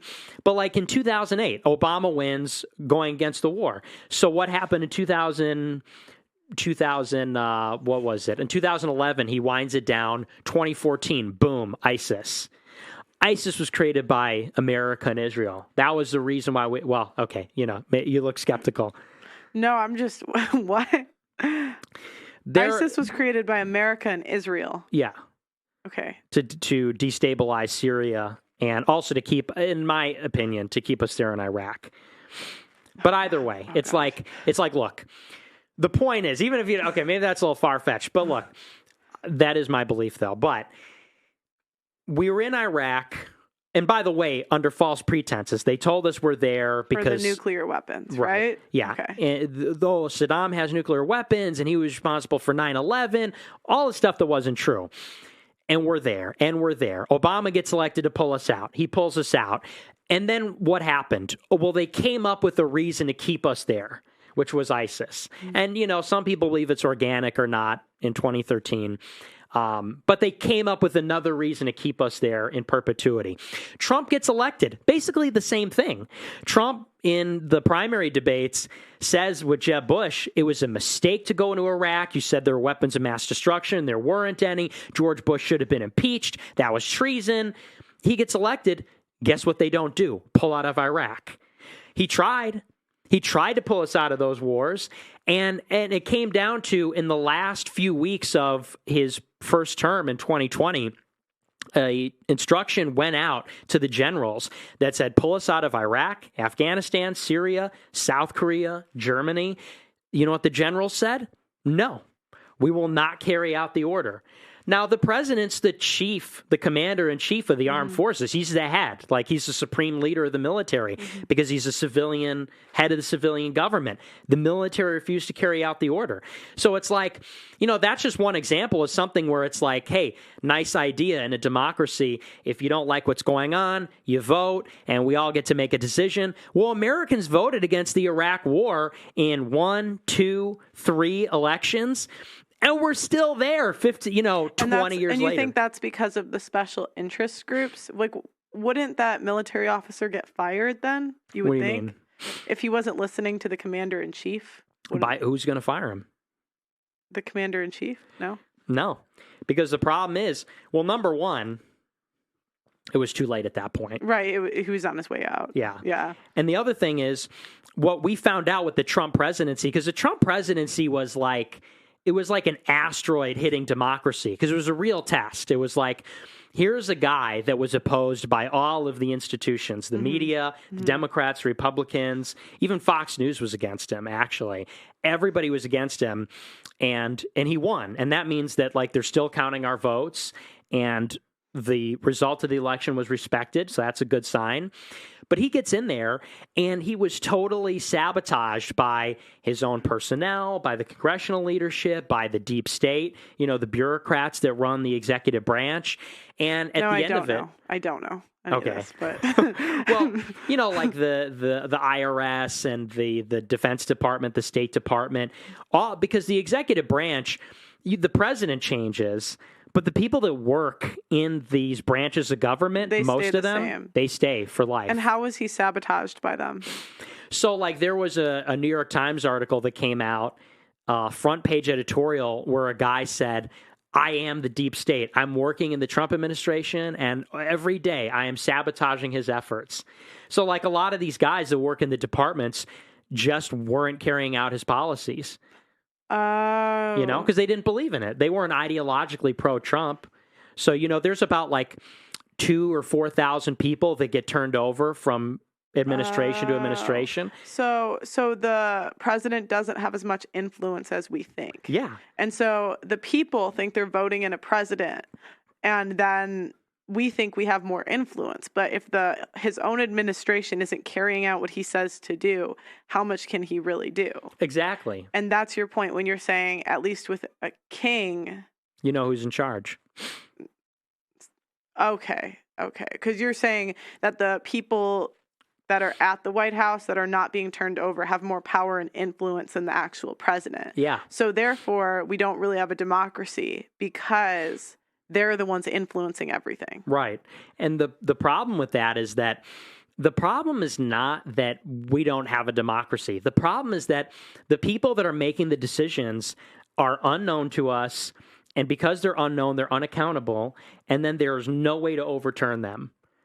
Because the people that were the architects of the Iraq War in the 90s, they're still the same people there today. Mm-hmm. Even though their decisions have been repudiated over and over and are so unpopular, they're still there working there making those decisions.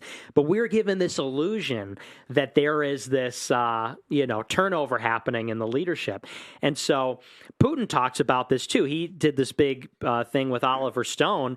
And he said, and he's been on record many times saying that America is run by this permanent bureaucratic class in Washington, D.C., and they're the real ones making the decision. That's the real seat of power. What would be an example of their job title, say? So if I wanted to put names and faces to these people, who would they be? So like everybody in the State Department, like people. What do you mean by the State Department? So the U.S. Department of State, that's like the Foreign Ministry of America. So they run the embassies. They do the diplomacy with all the foreign capitals. And would that also include like the FBI? Because aren't they saying the FBI is corrupted too? The FBI is part of the intelligence community. Sorry. Yeah. But they're part of it too. But they're part of that as well. Okay. But there's different. But the point is like the president sits at the top of the executive branch. The executive performs the executive functions of government, which are carrying out like the administrative duties of the government.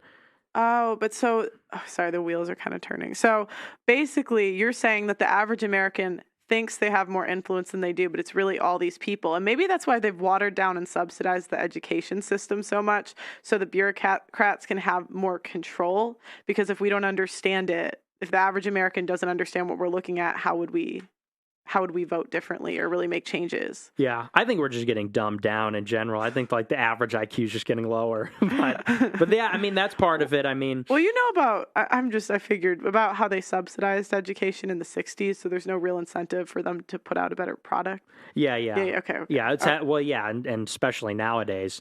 But so I don't know. I don't know if there's like a conspiracy to like, not teach civics in public schools so they don't know. Because, in high school, I took like an American government class and they taught about the Iron Triangle and how it's about lobbyists and special interest groups. So, I mean, people are told about this. It's just that, one, people don't care. But there's no incentive from the schools to educate kids better when they're paid regardless. Yeah. Why would I create a better product if I get, in the city of Chicago, I think they get $12,000 per kid, which my high school was a Catholic school and it was $8K per kid. So they get paid more and it doesn't matter. Where if they teach them poorly in a Catholic school, they pull the kids. Right. But they're stuck going there because they're assigned to the school by zip code. So it's like we're dumbing down Americans too. Yeah. Well, it's the education system's a mess for many reasons, and that's one of them. And that, that's another area where I'm like a big government guy. I think the national government should take over education and make it very good. But what is required is a political will. I think that you, at the end of the day, just need the right people in leadership, as opposed to creating like the idea that we're going to create a system with an incentive structure and like that's going to solve all our problems. At the end of the day, you just need the right people in charge. You need very good people. I'm a capitalist. I think. You are. I know you are. Because it's like I'm thinking if I got paid $12,000 per kid, and I would find a way to educate those kids. Like, you get 30 kids in a class, but I don't know. You can get 4 or 5. That's a lot of money. Yeah. It's a lot of smart people want to make money. You don't think so? I mean, I agree with you. I mean, I agree to a certain extent. I just think that in terms of uplifting society in general, because I thought a lot like you did, some time ago.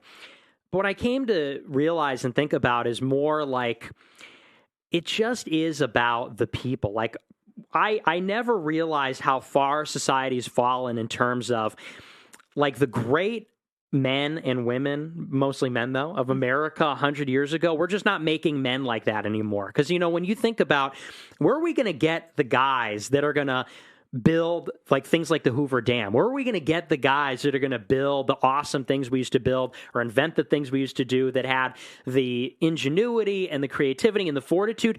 They just don't exist anymore. Society cannot produce a great philosopher, a great artist, a great engineer. The society literally cannot produce that anymore. Why? Because the people have not been raised right. I think on a fundamental level. Because of a lack of values. Yeah, a lack of everything. I mean, when you look at how people used to be raised in churches and with discipline and all of that, and nowadays it's just like a big free-for-all. Well, and there's a lot of single mothers too. There's that. And divorced kids. Like, it's not a stable environment for a lot of kids to grow up in. But even for people that are married, it's so lackadaisical, and it's just like anything goes. There's no standards. And when standards drop, we know this about people. People become lazy. People, you know how it is. If you ask highly of yourself, you'll perform highly. And so what happens when the entire country, when all these baby boomers say, our parents were mean, man, like we just got to chill out and like take it easy. What happens? Society plummets. Like we just fell off a 50-foot ledge. So that's why I'm a big believer in like the society has to change from the top to the bottom, not from the bottom up. In other words, I don't think you can create a system with incentives and society spontaneously gets better. I think that you need a great leader like Putin, or like Trump, to get in there and put in great people in the government, and you need great people in the government to go into education and to go into business and these kinds of things. Fire all the bad people, bring in good people, and But it goes back to who determines who's good and who's bad. And it also goes back to how do you incentivize the best people to go into those things? And to me, it's money. The good guys just have to win. The good guys want to make money. I'm thinking, oh, come on. Come on. No. The good guys are the guys. Like, I'm a good guy. I'm one of the good guys. You're a good guy. If I'm not the good guy, I'm like a prophet of the good guy. Okay. That will come in the future. The new Caesar or whatever. But the only good guys that are going into industries, like they would have to have money already, like Trump, right? Like he only went to run for president because, I mean, would he have done it if he wasn't a billionaire? Yeah, I mean, it's going to come from like good stock. It's going to come from like the elite. It will come from the American elite, from like a high IQ, beautiful person with probably resources. We need good people from the elite to do that to our society. I'm not like a believer that it's going to be, although you never know. Joseph Stalin came from Georgia, So Stalin? Yeah, because he took his country and took it from nothing and turned it into an industrial nuclear superpower. Didn't he commit a genocide? That is what they say. He didn't commit a genocide? Well, I mean, I don't know, but what do you mean you don't? there's a lot of dispute about, was it intentional? Was it overstated? How do you unintentionally commit a genocide? Because he didn't really when they say it's a genocide, they say that what happened was he collectivized agriculture in Ukraine. Okay. So instead of having all these independent small farmers, he wanted the government to own large farms. Mm-hmm.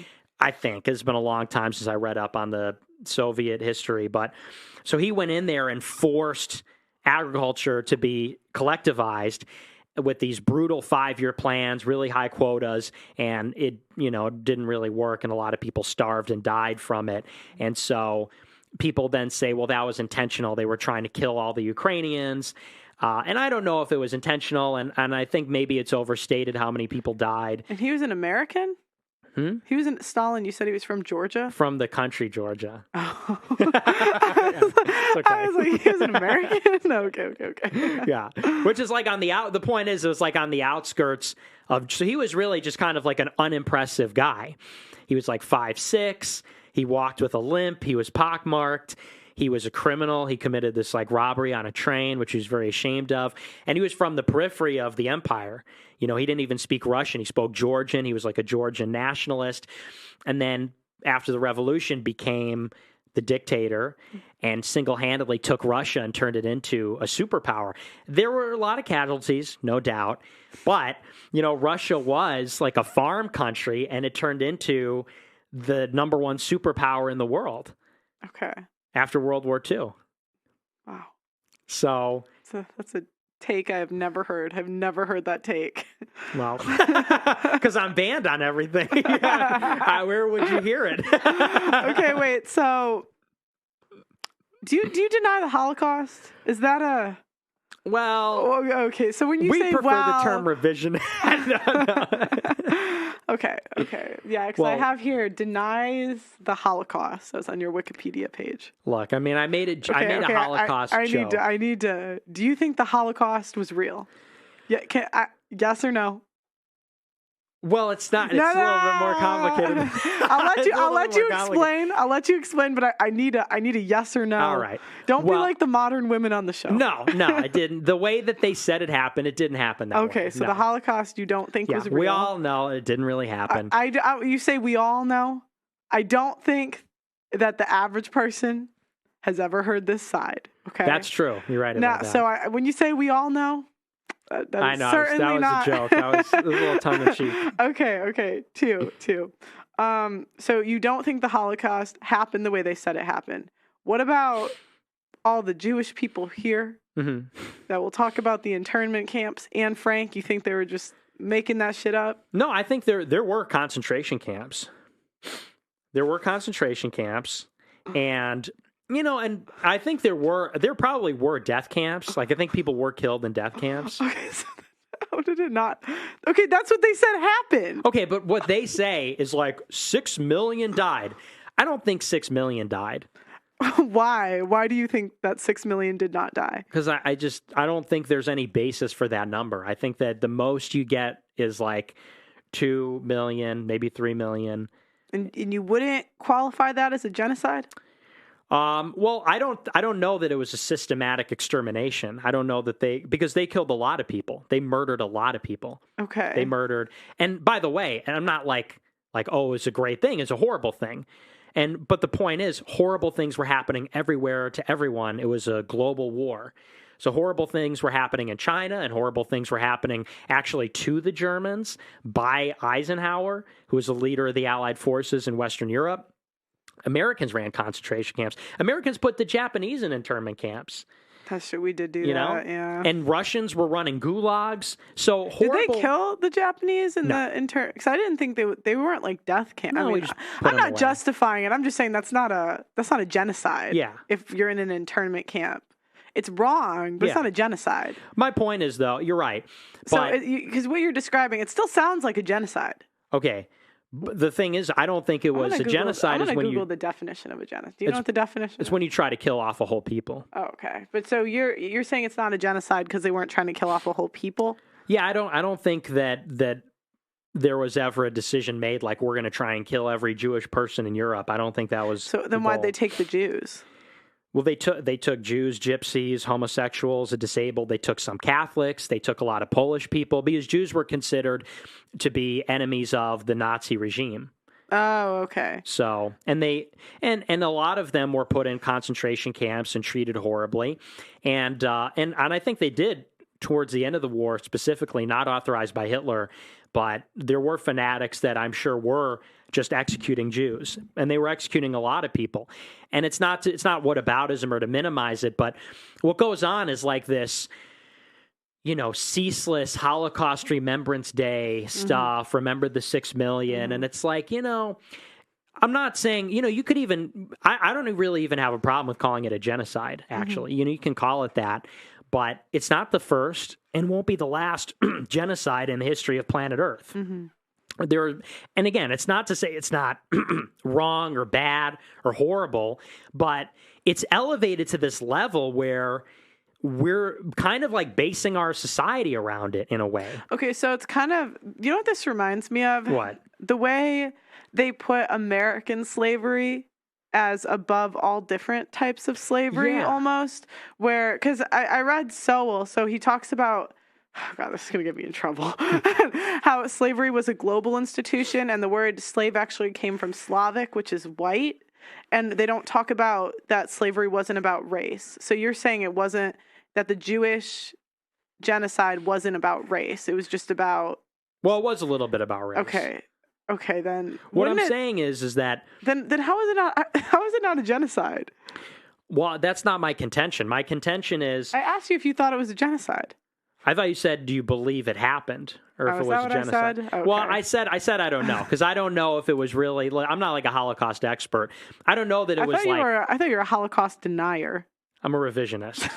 Okay, we prefer the term revisionist, but no. But the thing is about it is. And this is what Ye was getting at, too. Why is it that this is the fundamental point, okay? Because it's not even really about the history. It's about why is this trauma elevated above everything else? Why is it that we all have to care about the Holocaust that happened 80 years ago in Poland? Why does that matter for me? Why do we have to have a Holocaust history museum on every block? And when Ye said, look, the Jewish media is bullying me, what did they say? The Holocaust. This is just like the Holocaust. It's like, no, it isn't. We're criticizing a very standard thing that goes on in powerful industries. And they use the word anti-Semitic so they don't have to argue with it. Yeah. Oh. And why is anti-Semitism so unspeakably, if you're considered an anti-Semite, why is that so bad? Because the last time that happened, the Holocaust occurred. And it's like, so the Holocaust is when I say it's a myth, I mean it in the sense of it's a story. It's the foundational myth of the entire, like, anti-racist infrastructure. Because it all goes back to that. Why was Trump bad? Because he's like Hitler. What did Hitler do? The Holocaust. And you think this is pushed by the Jew group? Like, all the people in power that are Jewish? That is how they evade any degree of scrutiny. Oh, so it kind of reminds me, because I think in systems, like, and I've noticed that there's certain systems that are the same. So, for example, I don't know much about the environment, and like, this is going to sound like it's off base, but let me finish. Okay. I don't know much about environmental stuff. But I know they're full of shit because the same rhetoric and like system they use is really similar to other industries that are full of shit. So, for example, like women's empowerment and women's, like, what's it called? Violence against women. And it's the same thing where, like, this just sounds really similar. I don't know if I'm making sense. Yeah. But it's like the same system where if you attack the argument in any way, they'll say you hate women. Yeah. And so it's the same thing where you say, oh, if they attack the Jewish people at all, they'll say you hate Jewish. But the difference is that Jewish people have more power, and they can. It seems like they can make your life hell. Yeah, that's exactly right. But it sounds like the same system that the environmental people use, where you don't care about the environment. and then they'll use some horrible thing that's going to happen. Like they would use the Holocaust, but the environmental people will say global warming. The women people will say, I don't know, grape, whatever it is. But yeah, that sounds really similar. Yeah, and that's really because the thing is, like, when people call me a Holocaust denier, they make it out like that's my job. Like, hi, like I go to weddings and parties, like, hey, I'm here to like deny the Holocaust or something. Like, I don't even know anything really. But you don't deny it. No, not really. No. I mean, you agree that it happened. You just think it wasn't just Jewish people. I just think they're like, I don't believe in the 6 million number. I don't believe in the gas chambers thing. I don't think that happened. You don't believe in the gas chambers? No, that's fake. Oh. What? Okay. That's totally fake. Okay. That just sounds like ridiculous. Because think about it this way. You have like a war going on. This is Hollywood stuff. So the idea is they created a chamber that looked like a shower. And then when they got in, they locked the doors. Surprise, we tricked you. Actually, that just, to me, just sounds like Hollywood. And there's no evidence that existed. Like, because you go to the remaining death camps, 2 of them, I believe, were like destroyed, and then 2 of them remain, and they don't even have anything that resembles that. The stuff that they say that they used as a gas chamber, they used Zyklon B. Zyklon B gas was a delousing agent. They would bring in the clothes, and the disease was rampant at that time. It's a prison. It's like all these people are stuck together, and there was a war going on. People get typhus, and they'd get sick, so they would delouse the clothes. And so they put clothes there, and they'd use Zyklon B as a chemical agent to clean the clothes. And then decades later, they said it was a gas chamber to industrially kill people. I just think that's a load. Why would they make this stuff up? So to make it more compelling. That's why they make movies about it. That's why they write these dramatic fictional accounts of it. But don't they have people that were actually there that could speak on it? Do they not talk about it? No. They because all the people that Oh, come on, there are Holocaust survivors. They didn't survive the gas chamber. They just talk about people. They talk about things they saw when they were like little kids. And, they didn't even understand what was going on. Mm-hmm. So, and there's also this thing where if you look at you don't think any adults made it out? None? All the survivors we hear today, no, that's one. And 2, I think that with a lot of them, they embellish the story.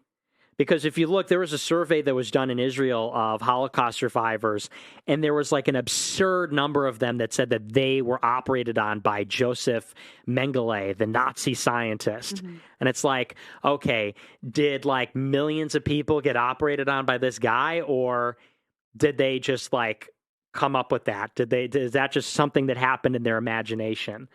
And I think that with a lot of it, that's what's going on. Because there is no like hard evidence that there were gas chambers. Why would they make that up? Like I said, that's why they make boy in the striped pajamas. Because it's the Jewish people in the media.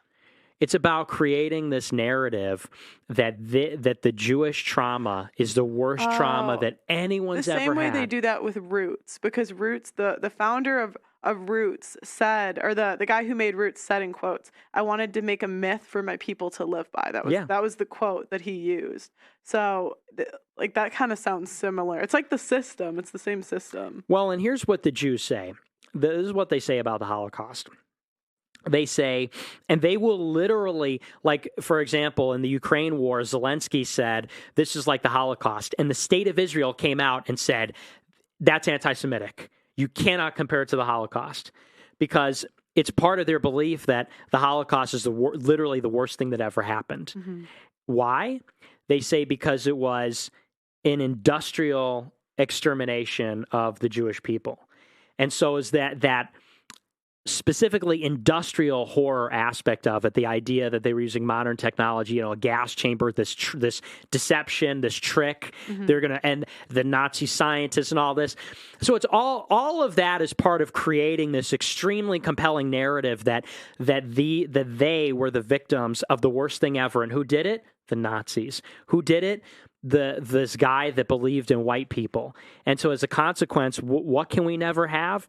We can never be proud of our heritage as white people. We can never say things like America or Europe should be white places. We can never have a strong, charismatic leader. Like, all those things are no longer allowed because Hitler did the worst thing ever. And, you know, as a consequence, things like having a strong, charismatic leader are actually good for a country. And it's actually a good thing.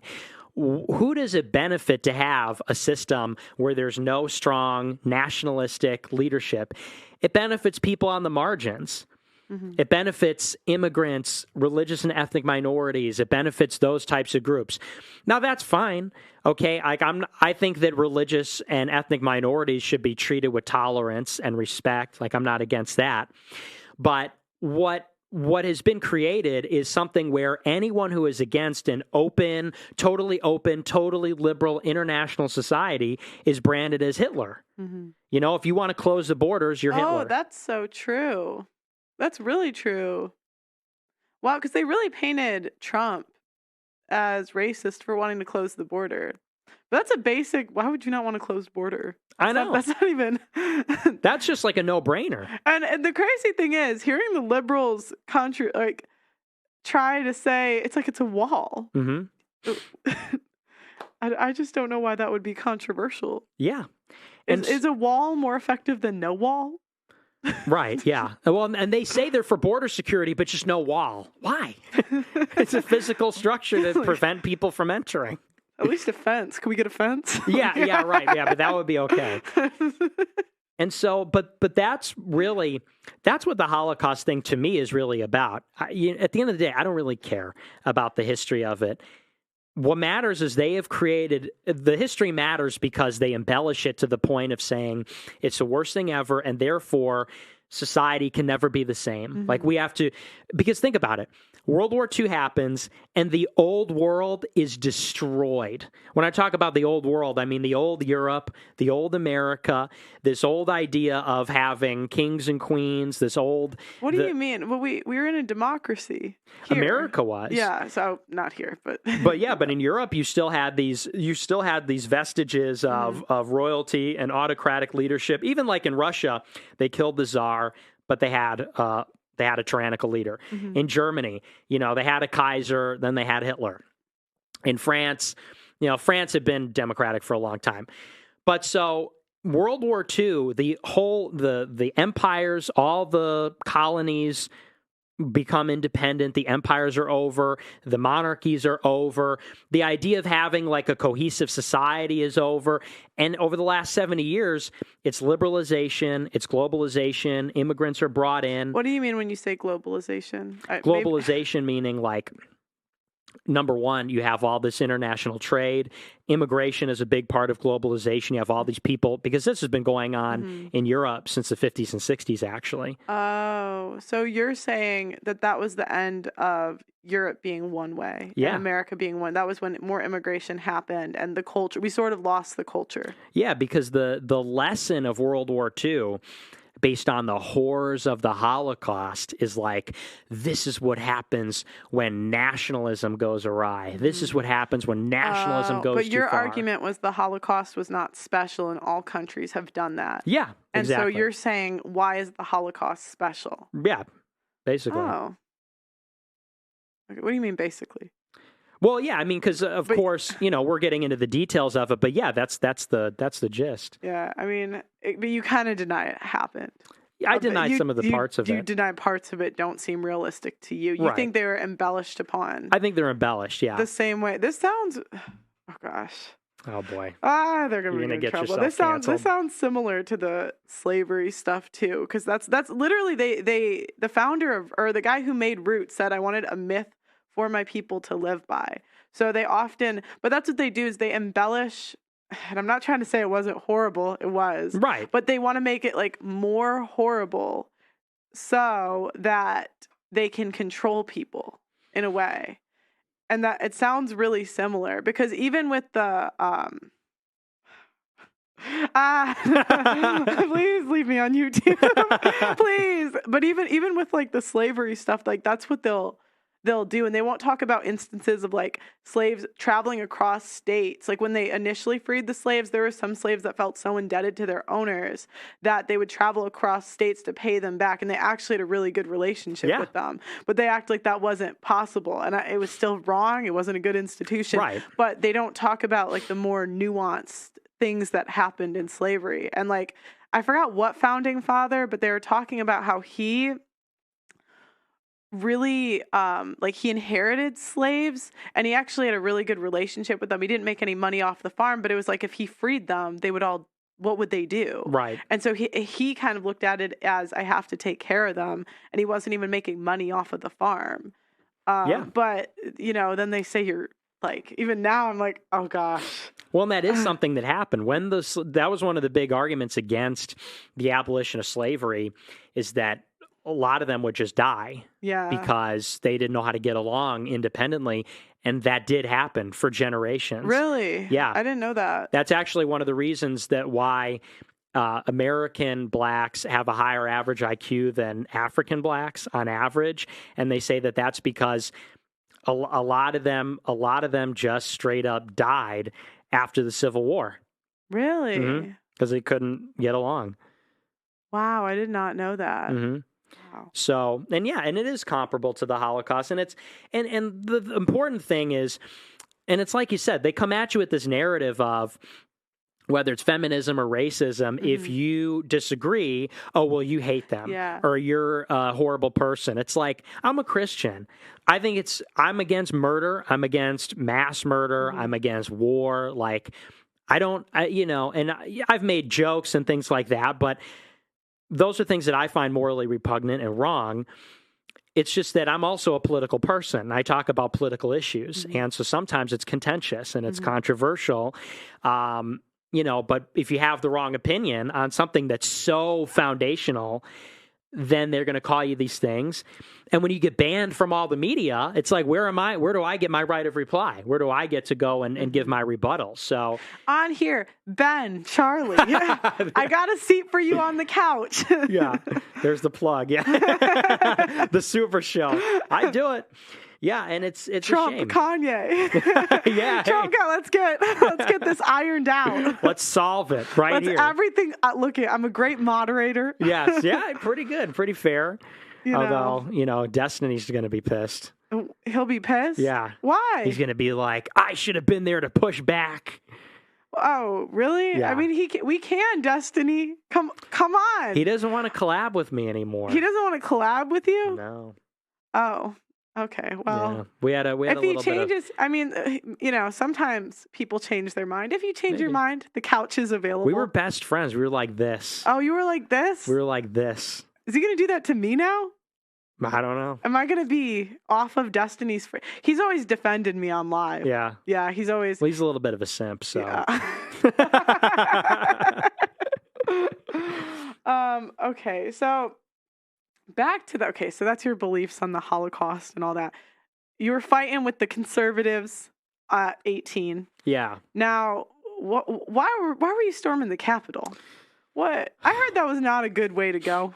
Yeah. I heard that wasn't a great move. But, in retrospect. In retrospect. And that's how you got on the no-fly list and shit? Yeah. Are you on if I Google storming the Capitol, are you going to come up? I don't know. I'm just curious. Storming the Capitol. Probably not. I just was curious if I could see you with like a flag or something.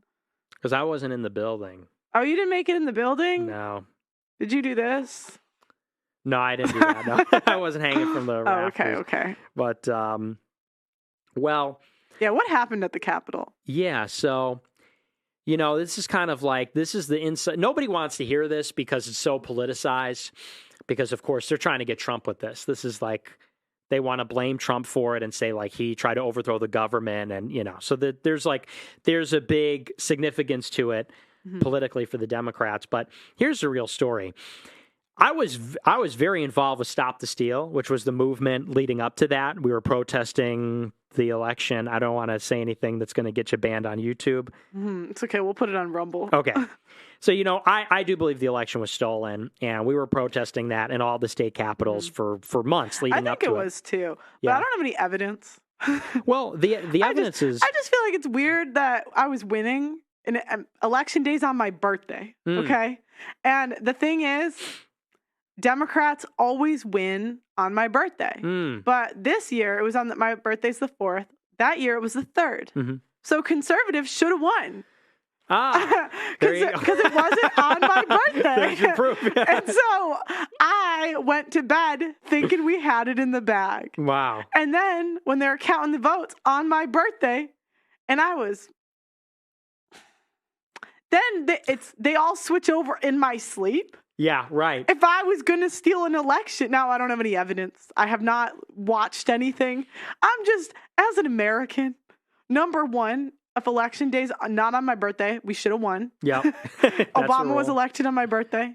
Bush was not. It was not on my birthday, therefore he was elected. Al Gore was elected. I think that's who it was elected. No. He lost the day I was born, so it was I don't know. Man, that's how it started. Yeah. No, seriously. Then. My mom was like pushing me out. She was like, "No, worst day ever." but I just think it's weird how everything switched in our sleep. Yeah.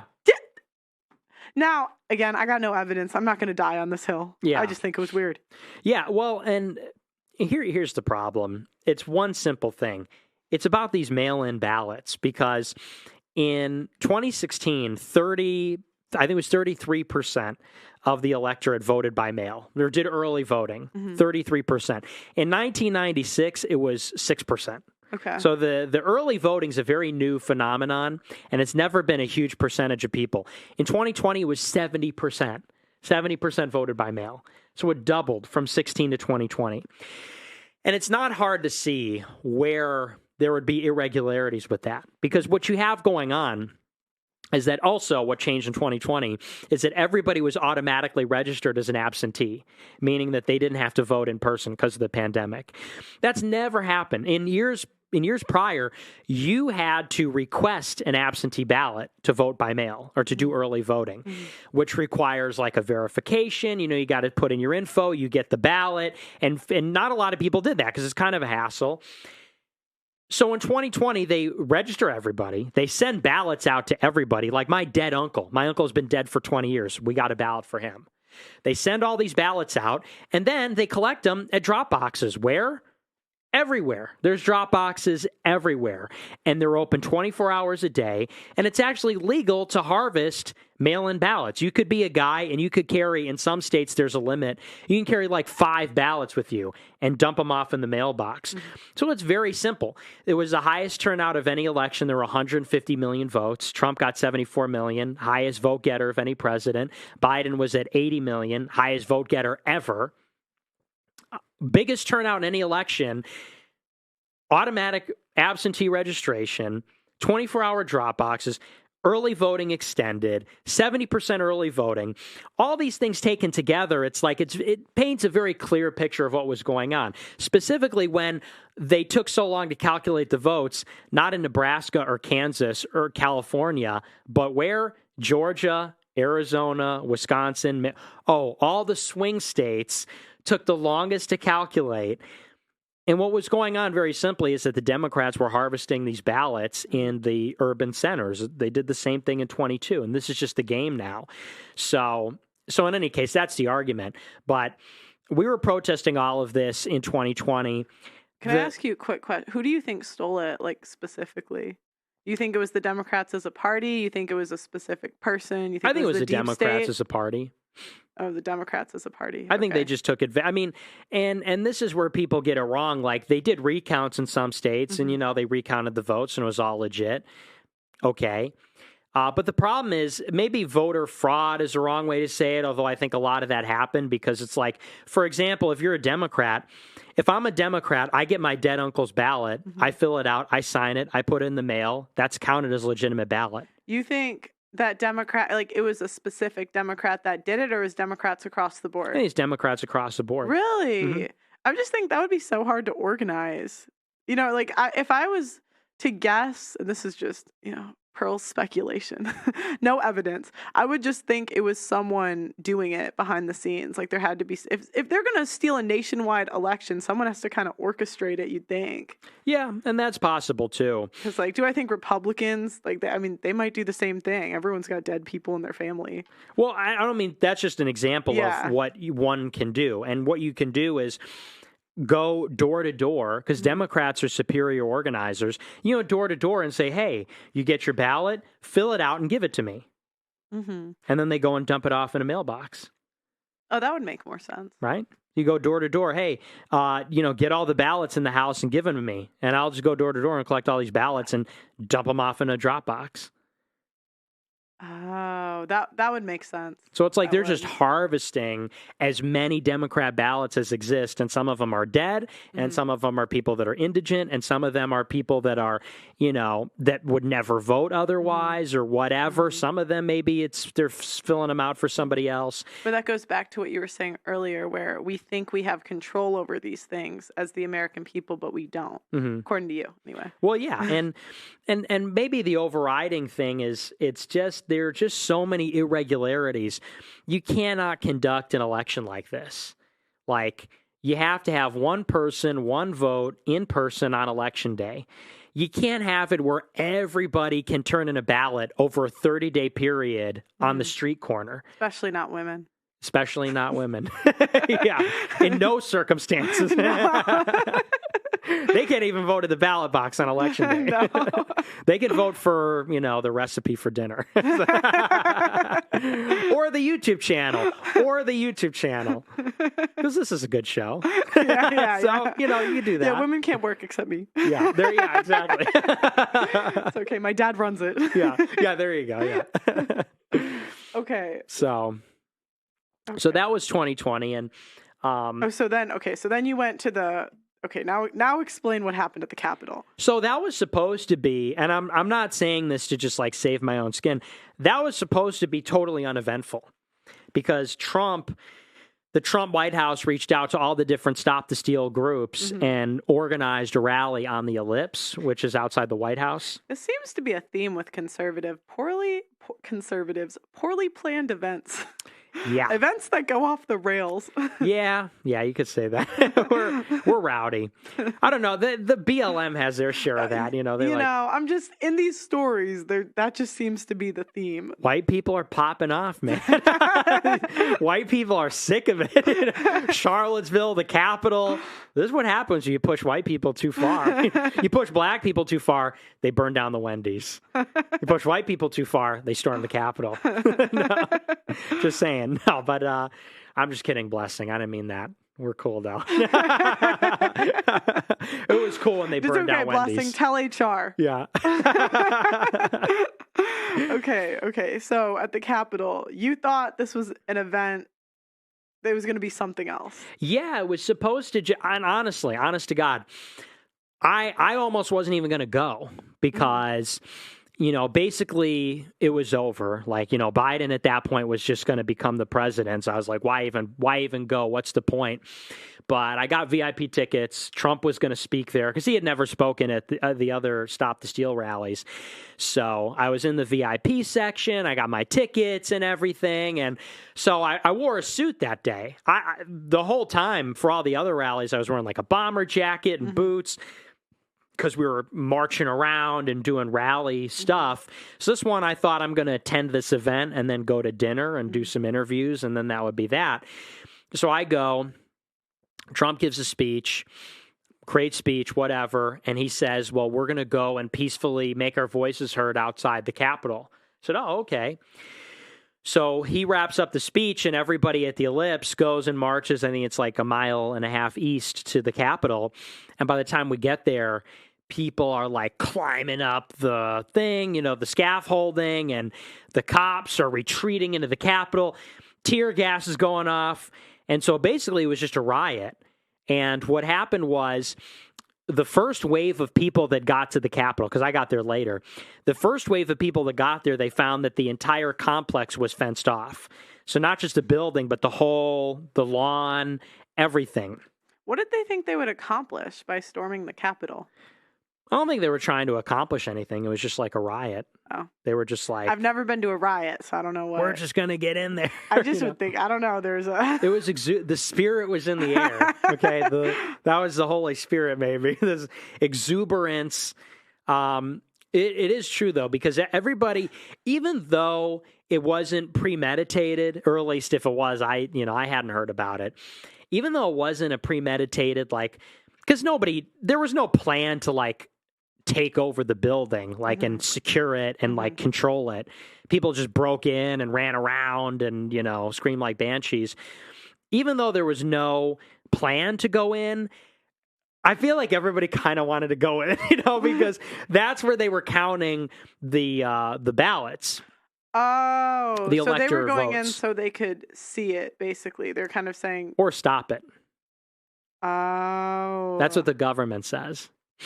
That they were going in to stop the count, because the January 6th date is the last date where you could change the outcome, because the Congress is sworn in on the 5th, and then on the 6th, the state delegations count the elector votes, and then after that, the inauguration happens on the 20th.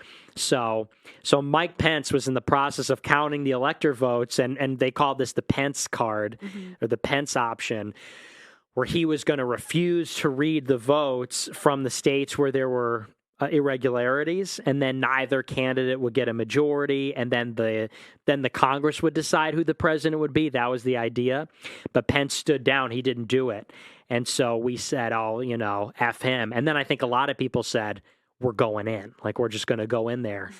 And then they did, and it was kind of awesome. But you didn't. I didn't go in, no. You didn't go in. No. So then why'd you lose did everyone that went in lose their bank account and stuff? No, that's actually kind of like a long story, because I got this big Bitcoin donation like a month before the Capitol. And so when the Capitol happened, also everyone thought I went in there, but I actually didn't. So there was like a guy that looked like me in like a grainy photograph, and everyone said, oh, that's Nick Fuentes. And then that guy was identified and arrested. So it wasn't me. But that week, everyone was saying I was in the building with this guy, Baked Alaska, who's a friend of mine. And so anyway, so these journalists kind of put two and two together, and they're like, he was in the Capitol, he got this big Bitcoin donation, and they said, oh, someone financed the takeover of the Capitol. Oh. Which led to this big FBI investigation into me, and they froze the money for that reason.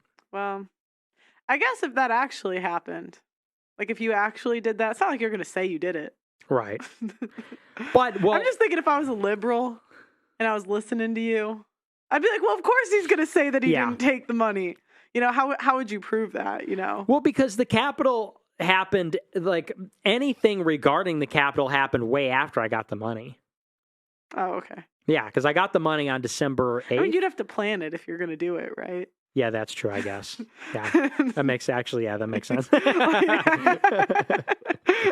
I'm thinking, like, why would they freeze his bank account? Alibi destroyed. That doesn't look good. Yeah. It doesn't look great. No, it doesn't. It was a horrible look. And here's why. The guy that gave it to me was French. It was in crypto, and it was like a massive amount. How much was it? It was like 13.5 Bitcoin. How much is that? So at that time, it was worth like $250,000. You got someone to send you $250,000? Well, because... Does he like this channel? He's dead. Oh, okay. Because, see, this story gets even weirder. I didn't even know who this guy was. Okay. No idea who he was.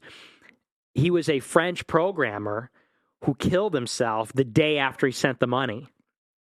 Because I guess he was a programmer or a hacker. Does he have like a widow? No, I don't think so. Not for no reason. He was an incel like me. Yeah, okay. But he was a hacker. He made all his money in Bitcoin, and he developed this horrible, debilitating illness, which is, they say, the most painful disease. It's a neurological condition. There's no cure. So he was set on killing himself. But he was like a fan of mine. He was a fan of other right-wing creators. And he wrote a suicide note talking about how the West is dying and people like me and others are bringing it back. So he wrote a suicide note saying, I can't heal myself. I'm going to kill myself, but I'm going to bequeath my fortune to these people who are saving the West. So he sent half of it to me, and the other half he sent to a bunch of people, and then he got a luxury hotel room in Paris and committed suicide the next day. And so I didn't even know that at the time. I didn't find that out until a month later when the government investigated it and they put it out in this report. Little did he know he got you on the no-fly list in your bank account. Yeah, basically. I mean, that's a sad situation, so I shouldn't be laughing. But it's like he almost did the opposite. I mean, don't get me wrong. I mean, Did you spend any of the money first? Well, I'm not going to talk about the finances on this or the legal aspects of it, but yeah, it's. I mean, I retained some of the Bitcoin for sure. Oh, okay. So, but that was why they put you on the no-fly list. The no-fly list was also separate because I made this joke about killing a flight attendant. Wait, why? So I said that was the reason. Okay, wait. So what outcome did the Bitcoin thing have? Well, the Bitcoin thing is still ongoing. Oh, so they're still investigating you? Yeah. Wow. Yeah. So that's still ongoing. And then the no-fly list, so I got put on the no-fly list after January 6th, and then they took me off of it, and they said the reason they put me on is because I made this joke. You know, I was getting harassed by flight attendants with the mask thing, you know, because you put your mask on, it slips below your nose, and they're like, hey, please pull your mask up. And so I went on my show and said, I want to kill these people, you know.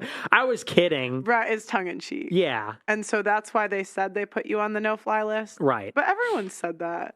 I know. I said, I wanted to kill my producer the other day. Oh, careful, Blessing. when I saw the bill for the studio, right, Blessing? Nodding. But you don't actually mean it. Yeah, well, and there was this and big... you can't be the only one that's done that. Well, and it's absurd to say that... no, please don't. Please don't put me on it. Yeah. I didn't mean it, I'm not gonna... Yeah. Well, and, you know... It's funny you say that because this week, this big hit piece came out saying that, well, I lied about why I was on the no-fly list because I didn't tell people it was for this joke that I made. But it's like, do you think the government's going to come out and say we harassed this guy for like very shaky legal grounds? Of course they're going to come out and make an excuse for it and say it's about a joke. Because how else would they be aware of it if they weren't investigating me? Why else would they see it as a security threat if it wasn't because I was at the Capitol? So anyway, so that was part of it also. And is that how you lost your bank accounts too? No, I got banned from different banks just because of who I am. What do you mean? Like, well, but what caused it? Was it after you said something? Was it? No, like nothing in particular. Banks just started banning. They would just send me a letter and say, it's a reputational risk to have you as a customer. I want my bank to know that I'm not endorsing anything he says. I'm just talking to him. Please don't take my account. For real, yeah. Please. I don't know. You know, I just met him today. Yeah, that's true. Yeah, I need to dissociate. Yeah, that's welcome to my life. Okay, freaking. So I'm going through these. So the no-fly list we covered. We covered the white supremacist. No, we didn't. You don't believe in race mixing. Yeah. Okay. You want to... Yeah, I mean, well, what do you think? Are you pro race mixing? What's your feelings? I don't have a problem with it. You just don't really care? Yeah, I mean, like I've dated people of another race before. It's, you know, it's fine. I mean, it didn't work out, but yeah. You know, I don't have a problem with it. No. Yeah, I mean, you said you're mixed. Well, I didn't say that. I said I'm Mexican, Italian, and Irish.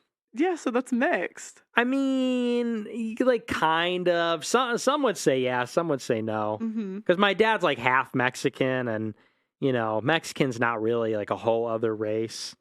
So, what do you mean it's not a whole other race? I mean, because Mexicans are definitely like closer to white people than like black people, for instance, you know, or Chinese people. Because a lot of Hispanics have white DNA. Okay, tell me why. About race mixing? Yeah, why are you against race mixing? So yeah, because that's really immaterial. But, well, I'm just against it because, like, I just want kids that look like me. You know, I just want kids that have my same features, and I want grandkids that look like me. So I think it has a lot to do with the person's values because when you are, because, like, for example, I'm also Italian, and, you know, so my mom, like, you know, she's fully Italian. That's like a very strong cultural part of my identity. My father doesn't really have a very strong Mexican or Irish identity. His father died when he was very young. And, you know, and his mother's not like very super like ethnically Irish. She's not like into that, you know. So the Italian thing, that was like the dominant culture in my house. And so that comes with it a lot of things. Also, being like Italian and Catholic, that's a big part of it. And so the idea that, like, for example, if I had a black wife, I do actually find black girls attractive. I do, you know, and it's not that I'm not attracted to girls from other races, but if I were to get with a black girl, a black household, totally different, you know, like. You lose some of the culture is what you're saying. Yeah, you lose your identity. So like you're Catholic, and if you were to marry someone that was non-Catholic, that would be a loss in culture because the kids grow up with two different religions in the household. Yeah, they might not get baptized. And even if like your wife says we can raise them in your culture, the kids are still going to be influenced by the mother. That's half their. Right? Yeah, exactly. And so and the other thing is so on my mom's side, and it was even like for my mother, it was a contentious decision within her household because my mom, she came from this super Italian neighborhood in Chicago. It's like Jersey Shore. She came from Melrose Park, which is like super Italian. And all her friends were marrying Italian guys. You know, and I love my father. It's not, you know, I don't have any like, you know, weird hangups about that. But even for her, it was a big decision because, you know, both her parents are Italian and their parents were Italian and so on. And so for somebody like me, I look at my heritage and my ancestry and like, you know, that matters to me. That's like a value that I share, and I want my children to be a part of that. And there's something that is almost lost along the way on both sides when you have that mixing. And so I don't think it's immoral, actually. You know, it's not actually a sin. I'm Catholic, so in the catechism it says it's not a sin. But I don't think it's a very wise thing for the marriage. I don't think it's always perfectly compatible. And also, personally. That makes sense. I mean, even if you did, like, I'm Irish and German, like, it would make more sense for a German to date a German and Irish to date an Irish. Oh, God, they're going to. Yeah. But just, there's less problems when you have more in common. Right. Like, even if we took it out of race and put it as religion, like a Christian and a Catholic, it's just easier if they're both Catholics. Yeah, right. Is that what you're saying? Yeah, exactly. And that's part of it. It's for a lot of those kinds of reasons. But I guess the fundamental thing is it's just about identity. And that also gets to the demographics thing, is that people are not interchangeable. And my identity matters to me. You know, like my ethnic, racial, cultural background, my country. I feel like the whole culture is telling people that these things don't matter. Like, it's almost like a nihilistic thing, like nothing matters. The only thing that matters is you're having a good time. And to me, that's the thing behind race mixing is like, hey, well, you're in love. You're in love. Have a good time. Well, actually, there are things that matter equally or more, or there are also things that are important in addition to that, too. Like the household you're going to raise your children in, long-term compatibility, your identity, your heritage. And so, you know, maybe that's just old school, but that's kind of the perspective that I come at it from. And people say, oh, well, what it's about is racial purity. You know, people say you're against race mixing, but your last name's Fuentes, so you're not so pure white. It's like, it's got nothing to do with it. It's not about... It's more about cultures and values. It's about you know, those things I just mentioned. Yeah, it's about a person's identity. Interesting. So do you think you don't think it's a sin? You would just advise people against it more? Yeah, more so?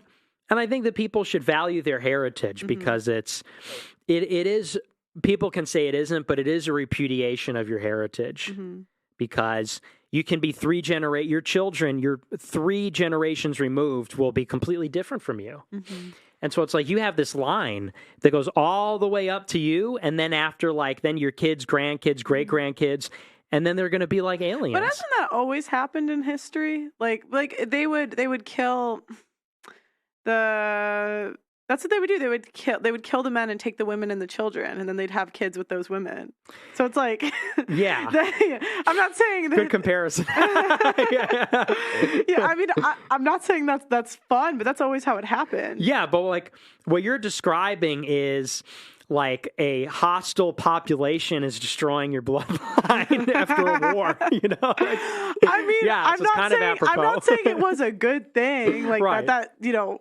I'm happy that happen, but I'm saying historically there's always been race mixing because that's what happened. The stronger tribe would take over the weaker tribe. Get rid of them. And that's like kind of what's happening, and I don't want that to happen because, I mean, the reality is there is another dimension to it. The reality is that white people are going away in the world. We're a global minority, and we're not replacing ourselves at the rate that we need to sustain the same level of population.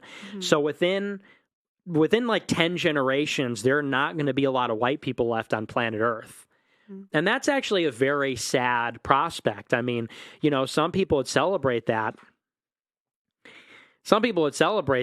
But if you were to say that about any other group of people, everybody would probably say that's a big problem and that's a horrific thing and it's racist and so on. So, you know, the erasure of white people from planet Earth is a very sad thing. And so when I talk about race mixing, like, yeah, it's about values and it's about these things, but I'm not going to lie to you. It's also not lost on me the sort of civilizational background here, which is that, like, we are being swallowed up as a people. Like, there are a lot of white people that are not having kids, and increasingly there's a lot of white people having kids with people who aren't white. And that wouldn't be a problem if whites had a fertility rate of 3 or 4 or 5. But when it's at 1.3 in some countries, that's kind of like a problem. Why do you think that is? Feminism is, I think, the biggest reason. You think it's infiltrated the white community more than other communities? Totally. Because white civilization's ground zero for feminism. What do you mean? Explain that. Because, like, Africa's not feminist. You know, and Asia's not feminist, and the Middle East certainly isn't feminist. Latin America's not. We are, like, it came from here. And that, like, America's really spreading poison around the world. It's spreading feminism, LGBT, this, like, anti-colonial racial grievance stuff. So, yeah, we're ground zero for it. Wow. Blessing believes in extreme race mixing. Really? Yeah. You want to tell him why? Tell him what you told me. Blessings like mix everything. What's the We have Drake. What did he say? We're great? No, he said we have Drake. Oh, Drake's Jewish. So I don't know. Do you? But it's black and white. Oh, okay. Oh, I see. As a mixed, I see what you're saying. Yeah. That's true. I'm not a big Drake fan, so that's not. You're not a big Drake fan? No, not a huge fan. I'm on team Ye. We're going to talk about Ye in a second. Yeah. You don't believe in race mixing. Oh, you're a proud incel. What? Yeah. So you've never had a girlfriend? No, never had a girlfriend. Never had sex. But here's the thing. Have you kissed a girl? Yeah, once. Once? Mm-hmm. Wow. It's a really dorky story. Okay, tell me. Do I have to get it? Well, I've told it on my show. It was at this Model UN conference when I was in high school. That's really the dorky part. But we went to the delegate dance, and I was India. She was China. We were at the Northwestern Model UN conference, and well, it was simple as that. We were in committee, and I said, "Hey, do you want to go to the dance?" She said, "Sure." She went to the dance. We danced a little. We kissed. You know, but that was like 10 years ago. And so what, you're just not interested in girls? Well, the thing is that I'm like a big proponent of, I think that people are too interested in relationships. I think that has become, maybe it always was, people's world kind of orbits around that. And me, I will get married at some point and have kids and everything. Like, I'm open to it, but it's just not something that I'm really interested in. Like, I'm very interested in my business. I'm interested in what I do, the things that I talk about on my show. That's really my main thing. And I was going to say this, like, because I watch your show and, you had Andrew Tate on and everything. And I actually disagree with Andrew Tate, even though we're both like red pill types. Mm-hmm. It's almost like he and the original incels, like Elliot Rodger and those types, they are really on the same, they're the other side of the same coin as the simps, in that both, their entire worldview is based around women. Mm-hmm. Their whole, like, that's how they define themselves, not in themselves, not for their own sake, but in relation to women. Mm-hmm. Simps chasing women and wanting to please women and worshiping women and all that, and incels and red pill types as eschewing women or resenting women or, trying to play for women and all that.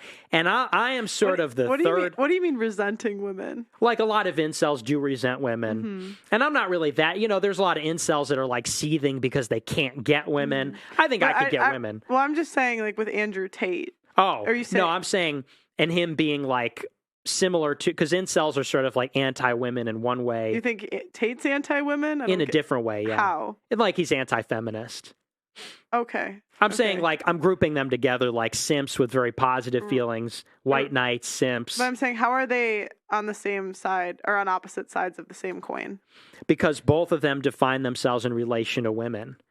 It's about Do you think Andrew Tate, his whole worldview is based on how he does with women? Yeah, totally. Okay. Yeah, because his whole program is about, and by the way, I like Andrew Tate. Mm-hmm. I'm not saying I don't, but that's maybe the one area I disagree is it's about being a top G and attracting all these women and this kind of thing. And I think that attracting women is a byproduct of what a man does by himself. Does he say that everything is for women? No, or but to get women? Maybe that's not what he says, but certainly that is the kind of audience that he's cultivated, is a lot of guys who look at him as that's the best way to get women. Mm-hmm. I got to grind and make all his money so that I can get women. Mm-hmm.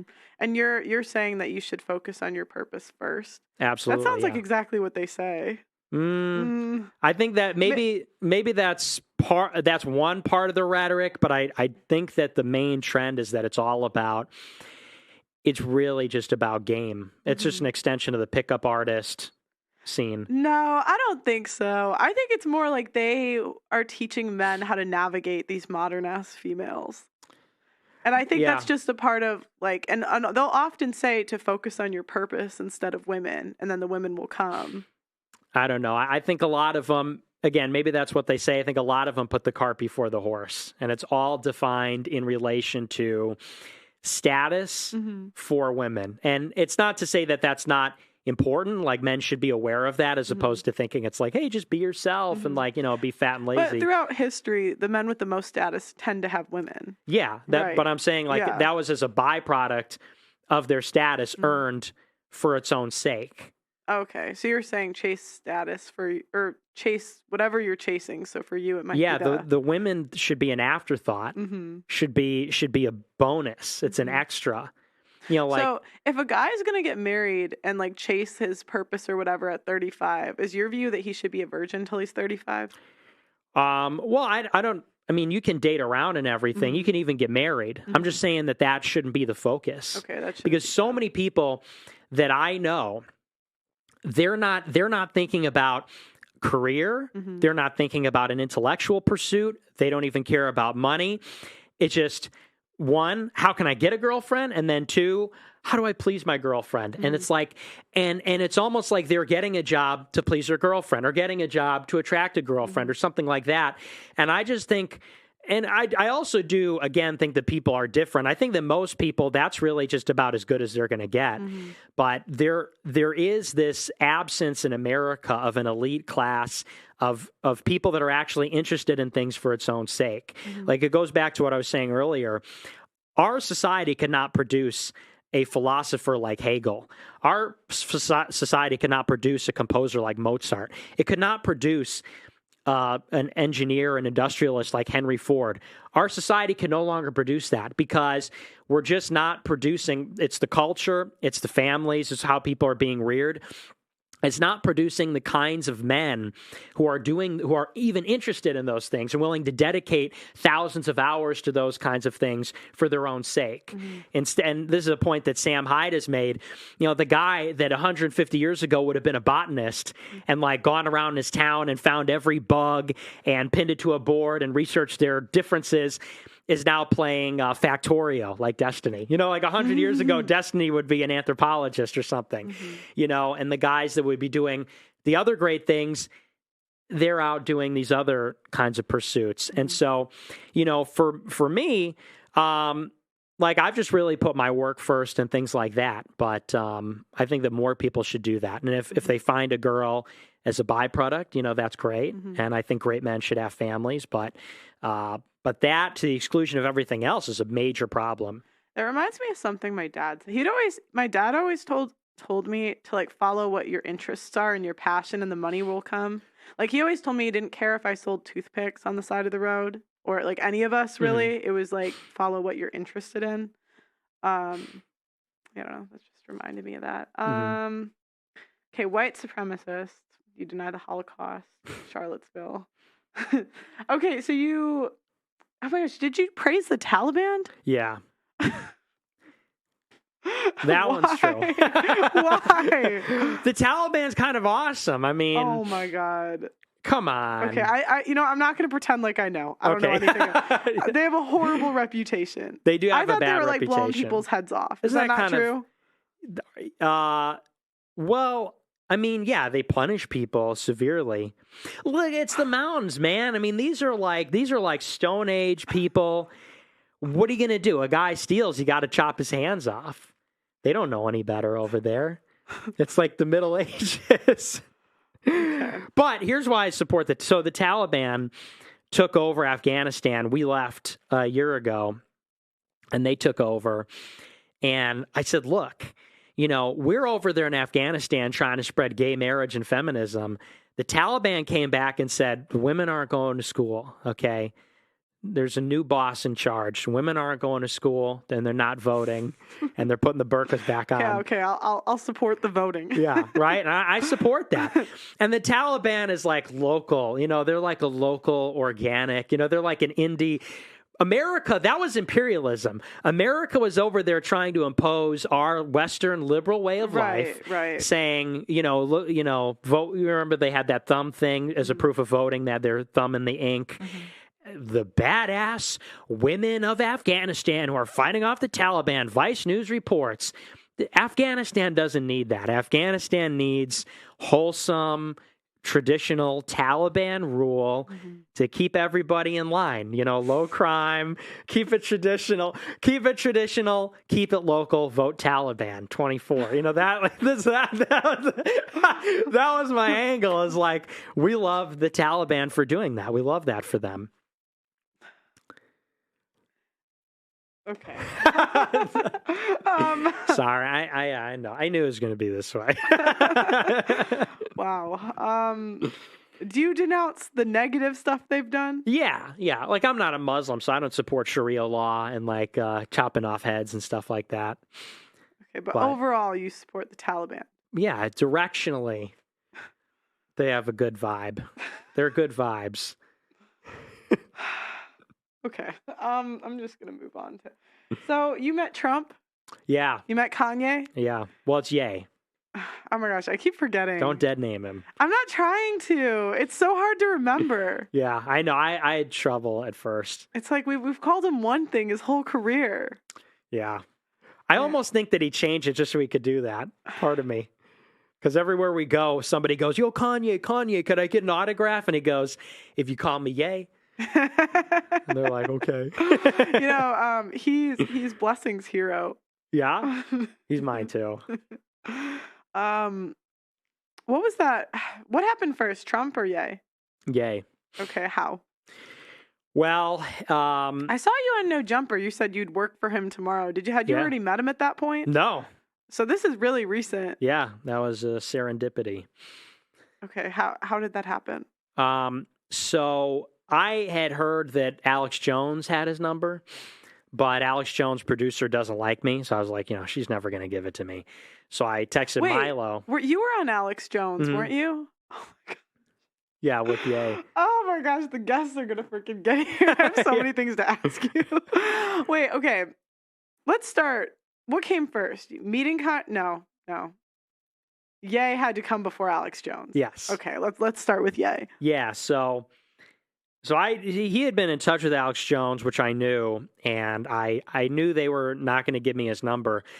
So I hit up Milo and I said, "Hey, do you think you could link me up with Ye?" Because Milo and that producer are really tight. And I said, I really want to work for him. He's the man. And Milo's like, "No, you don't. You don't want." I'm like, "Yes, I do. He's my hero."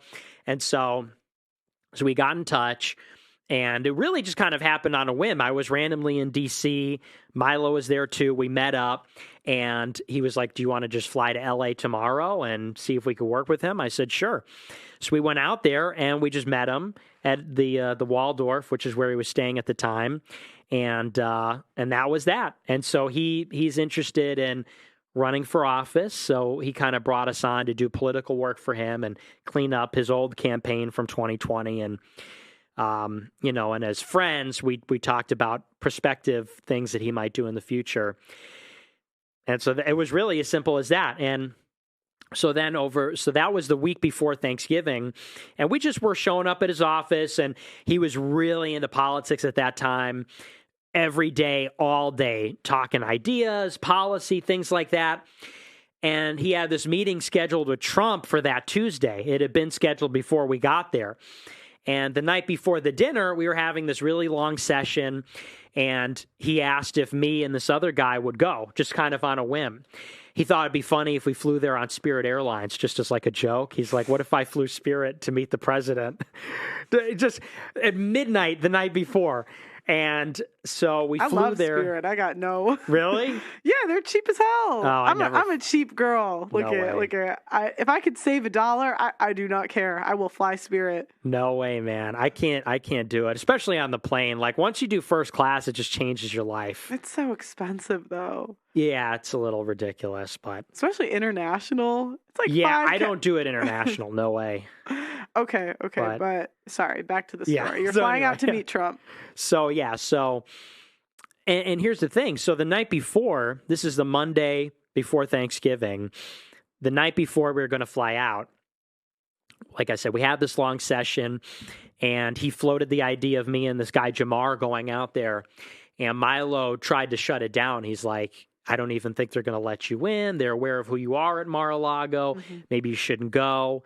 And I said, "Well, can I just tag along? Can I just fly there? I'd like to just go for the trip." Thank God you're off the no-fly list. Yeah, seriously, at that point.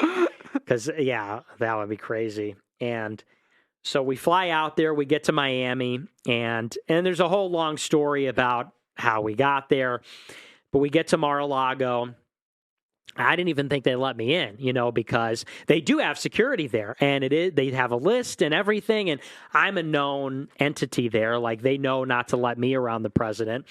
But we pulled up in the car, went from the airport to this place, and we pull up. They let us drive up to the resort. We get out, we walk in, we're in the lobby. I didn't get stopped. We just kind of sat down, and so we're waiting. We waited for a few minutes. And then we see everybody in the dining room get up and clap. And this lady goes, "Oh, here comes the president." And so he walks in, which was just nuts because, these are my two heroes. These are for years. Ye, because I've always been a Ye fan. I know people say I'm like a bandwagoner. I've been a fan forever, and I love his music. I think he's a genius, so I was starstruck when I met him. And Trump is my other hero. I've been a loyal follower of his forever. So he comes in, I was totally starstruck, and they're about to go off by themselves, just him and Ye, and then Ye at the last second turns around and invites us, and we get to tag along too, and we got to join them for dinner, and then that was that. So what happened at dinner? Well, it was kind of funny. The first thing that happened is Trump he said he gives Ye this iPad and says, "Hey, this controls all the music in the resort." He goes, "Put on one of your songs. Put on whatever you like. Did you like the music?" And it was interesting. The Ye fans will like this. What was his choice? What was the song he put on? I was expecting him to put on one of the hits, you know? Blessing, guess. Yeah, what would you think? It's probably like Ye Loves Ye or something like that. It's what? I Love Ye. Is that the song? From Life of Pablo? Yeah. No, not that one. What was it then? So, yeah, because I'm thinking like he's going to put on Stronger. He's going to put on Power, whatever. So this is a question only like Ye heads are interested in. He puts on Say You Will from 808s, which is that's not like one of the top hits, but he explained why later. He said that would be like a vibe song. He said he made 808s for people to vibe out in their college dorms. So he puts on Say You Will. And I think like Trump made a comment, like maybe he didn't really like it or something. So then he put on Stronger. He put on like the all-time biggest hit. So anyway, at first, and it was funny because Ye, he's a little bit shy. He's like, one of the things you find out very quickly is he is just like a very boyish, innocent, very endearing. Like he's really a lovable guy. A lot of people see him as a monster, and he is a little bit volatile, and he says that he's aggressive. But one of the things that's so lovable is he does just have this boyish, sort of childlike charm, and he's magnetic to be around. So, and one of these things is he's like a little bit shy, like kind of have to like warm up to people. So initially he was just not saying anything. He was sitting there in this big blue NASA coat, and he was just kind of chilling, listening to the music. And Trump is doing this like really cringe. He's talking to him like a black voter. So he's telling him about the First Step Act, and he's telling him about the opportunity zones and all that. And it was almost like he was on autopilot. And Ye, it was actually a little bit awkward because Ye just wasn't even saying anything for the first 30 minutes. So the president's like looking at him, making eye contact, kind of trying to, like any conversation, trying to elicit some response. And Ye was very, neutral. And so then, and this was very bizarre, at some point in the dinner, Trump got a call, and we don't know who it was from. We found out later, we thought we might know who it was. Who? His lawyer. Mm-hmm. Because right before the dinner, this woman was with us, this woman, Karen. She worked for Trump before. Yeah, literally. Her name was literally Karen, and she was a Karen, actually. She tried to get me fired. That didn't work. But so anyway, so Karen, she had worked for Trump in Florida. She ran the Trump campaign in the state of Florida in 2016. She was now part of our entourage. And she texted Trump, or rather she texted Ye, this big list of notes about what to expect from Trump. Like if he does this, if he folds his arms, it means this. If he puts you on the patio versus in the private space, it means one thing or the other. So she kind of like gave him she kind of gave him a briefing of what to expect before we got there. So right before we pulled up to Mar-a-Lago, Ye said, "Oh, let me forward this to you, Nick." So he texted it to me, and I said, I checked my phone. I didn't get the message. I said, I didn't get the text. He goes, "Oh, okay, that's weird." Turns out he had accidentally set that message to a lawyer whose name is also Nick, who also works for Trump. So I don't know the guy's full name or whatever, but clearly Ye went to forward the text and he looked up Nick in his contacts and he just hit the wrong one. And so we believe that he sent it to this lawyer. The lawyer got it from Ye and then sent it to Trump and said, "Oh, they're ambushing you. Like he got these notes from somebody and they're trying to take you out. They're trying to surprise you." So we believe that Trump got in the middle of the dinner, got a heads up, and somebody called him and said, "They're ambushing you." So his demeanor flipped after he got the call. Oh, because he took it as like an attack. Yeah, like he was just trying to be prepared. He wasn't trying to attack Trump. Yeah, right? exactly. Yeah, we were just trying to figure out how to move. Right. I mean, it's a tough pitch. You know what he eventually picked. Yeah, right. Okay. So then his demeanor flipped, and then he said something to Ye. He said, do you still love your wife? And Ye goes, yeah, of course. He goes, yeah, she's really beautiful. Yeah, whatever. And then Trump said something about how, he had freed that woman. Who was that woman that Trump freed? I know Alice Johnson. Yeah. At the behest of Kim Kardashian, Trump freed Alice Johnson, and then she went and voted for Biden very publicly. So Trump brought that up, and he goes, you remember how I freed Alice Johnson? He goes, and then she voted for Biden. He goes, what a disgusting human being, he says. He goes, and I want you to tell her that. Next time you see her, I want you to tell her she's a disgusting human being. And I was over there looking at Ye like, did he just, because that's such like an out-of-pocket thing to say. That's his ex-wife. Right. Mm-hmm. And, Ye made kind of a remark about, he's glad that he was divorced or whatever. But still, that's like inappropriate to say the least. So he said that. And then he started talking about these two guys that he got released from jail. There was this rapper, again, who was it was it Sweden? A$AP Rocky. Yeah. Sorry, the details are a little foggy. So Trump started telling the story about A$AP Rocky, and here's the theme.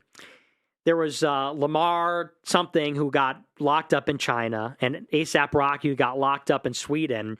He told these two stories, and same with Alice Johnson, and the theme was black people that weren't grateful for his support. Like, that was the theme of the stories. So he told this story about A$AP Rocky first. A$AP Rocky was stalked by a Muslim gang, and they brandished weapons or something, and he got in a big brawl with them, and they threw him in jail. And that was the gist of it. And so Trump talked about how he called the embassy and said, you need to release A$AP Rocky right now. And they said, no, we can't do that. And then Trump, he was very cordial the whole dinner. This is like the ex-president. He starts dropping F-bombs like every sentence. He goes, this is him telling the story. He goes, you motherfucker, I'll fucking tell you this.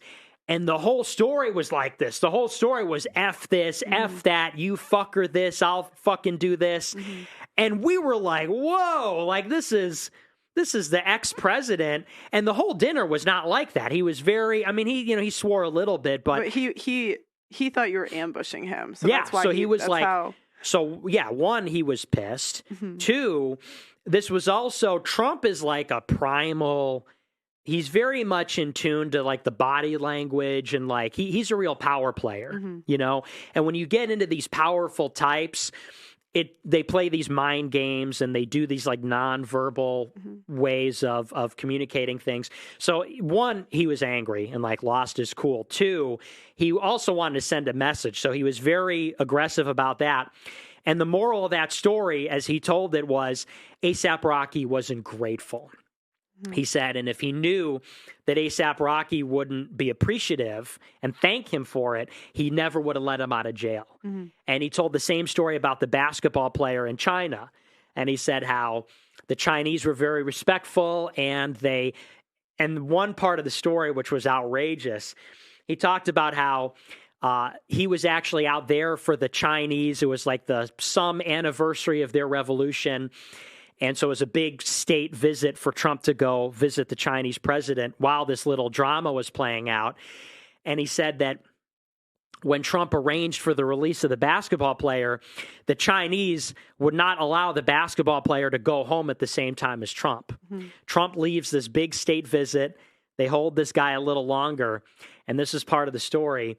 He said that when the Chinese released this guy to go on his plane to go back to America, it was this row of Chinese officials, and one of them came out from the line and slapped the basketball player across his face and said, you disrespected the American president. How dare you? And that was before they sent him home. And Trump talked about how not only was the basketball player, but the father of the basketball player was also ungrateful. And they thanked everybody other than Trump. And Trump said, if I knew then what I know now, that he wouldn't be grateful, I would have let him rot in jail for 10 years.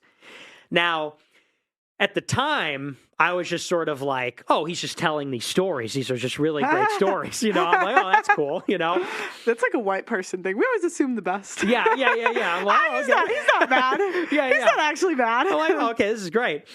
But in retrospect, like, there was a very, very obvious theme, which was these are three black people, Alice Johnson, the basketball player, A$AP Rocky, who Trump did something for them and they weren't grateful.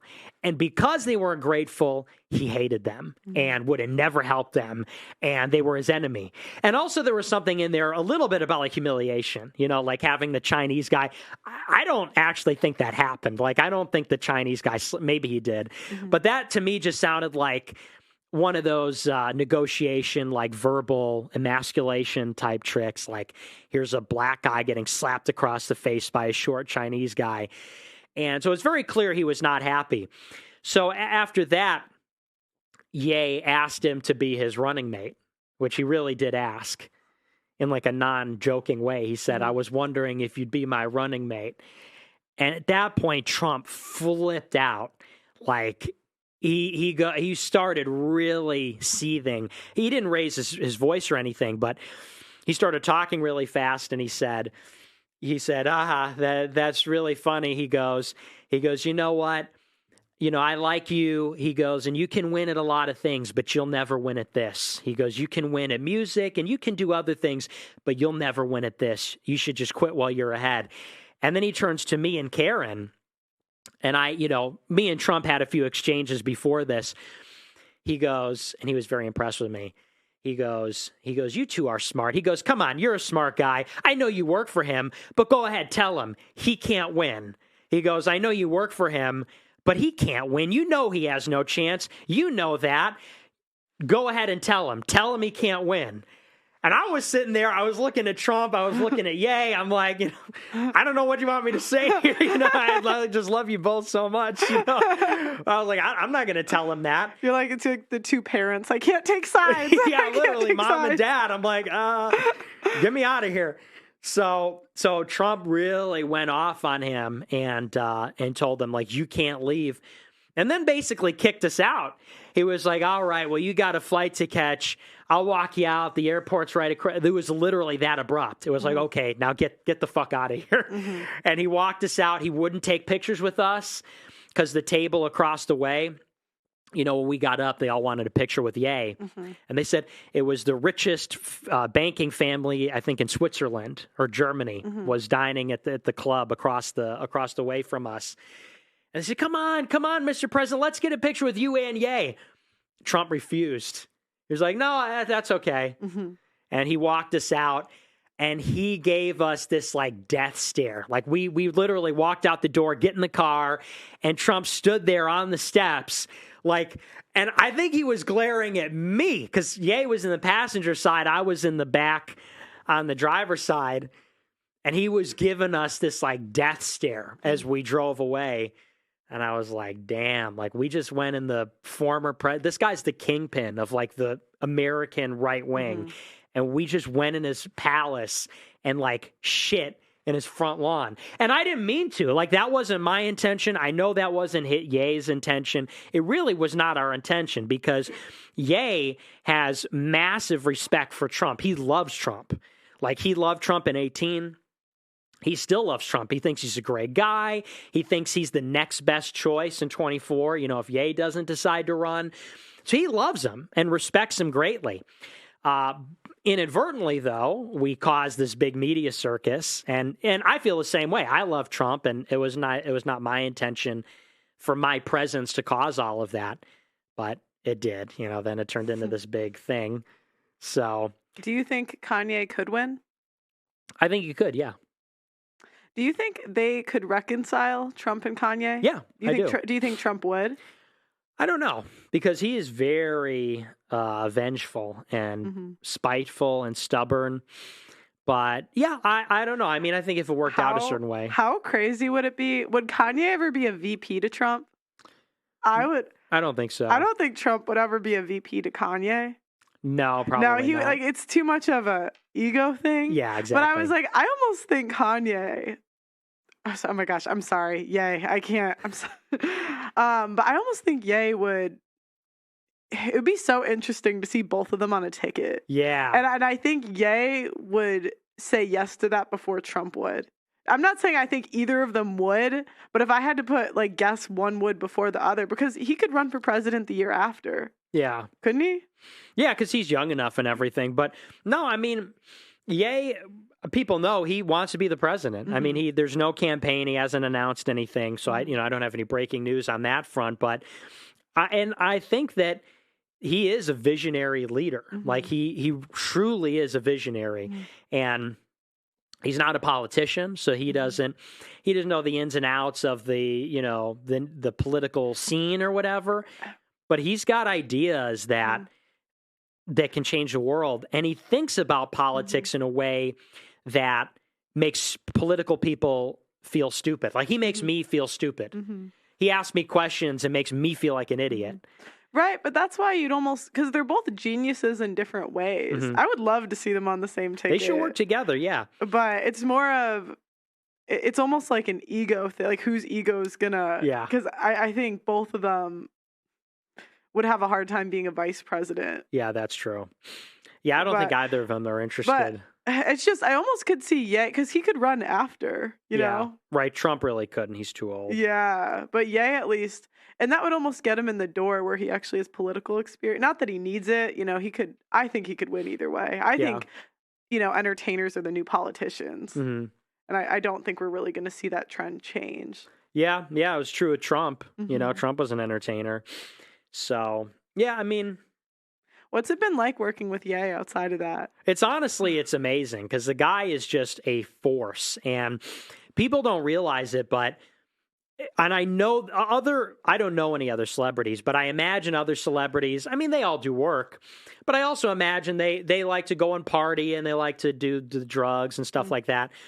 Ye is obsessed with everything. Like, he wakes up early and he works all day, like literally 18 hours, barely sleeps, wakes up, and from the moment he wakes up, he's going. Like one time, we had just finished. It was a really long day, and I was exhausted. I was on my way back to the hotel, and before I walked through the door of my hotel, he calls me, and he goes, "Hey, what time are you waking up tomorrow? How long you need to sleep?" He goes, I'm like, I don't know, 6 hours? He goes, okay.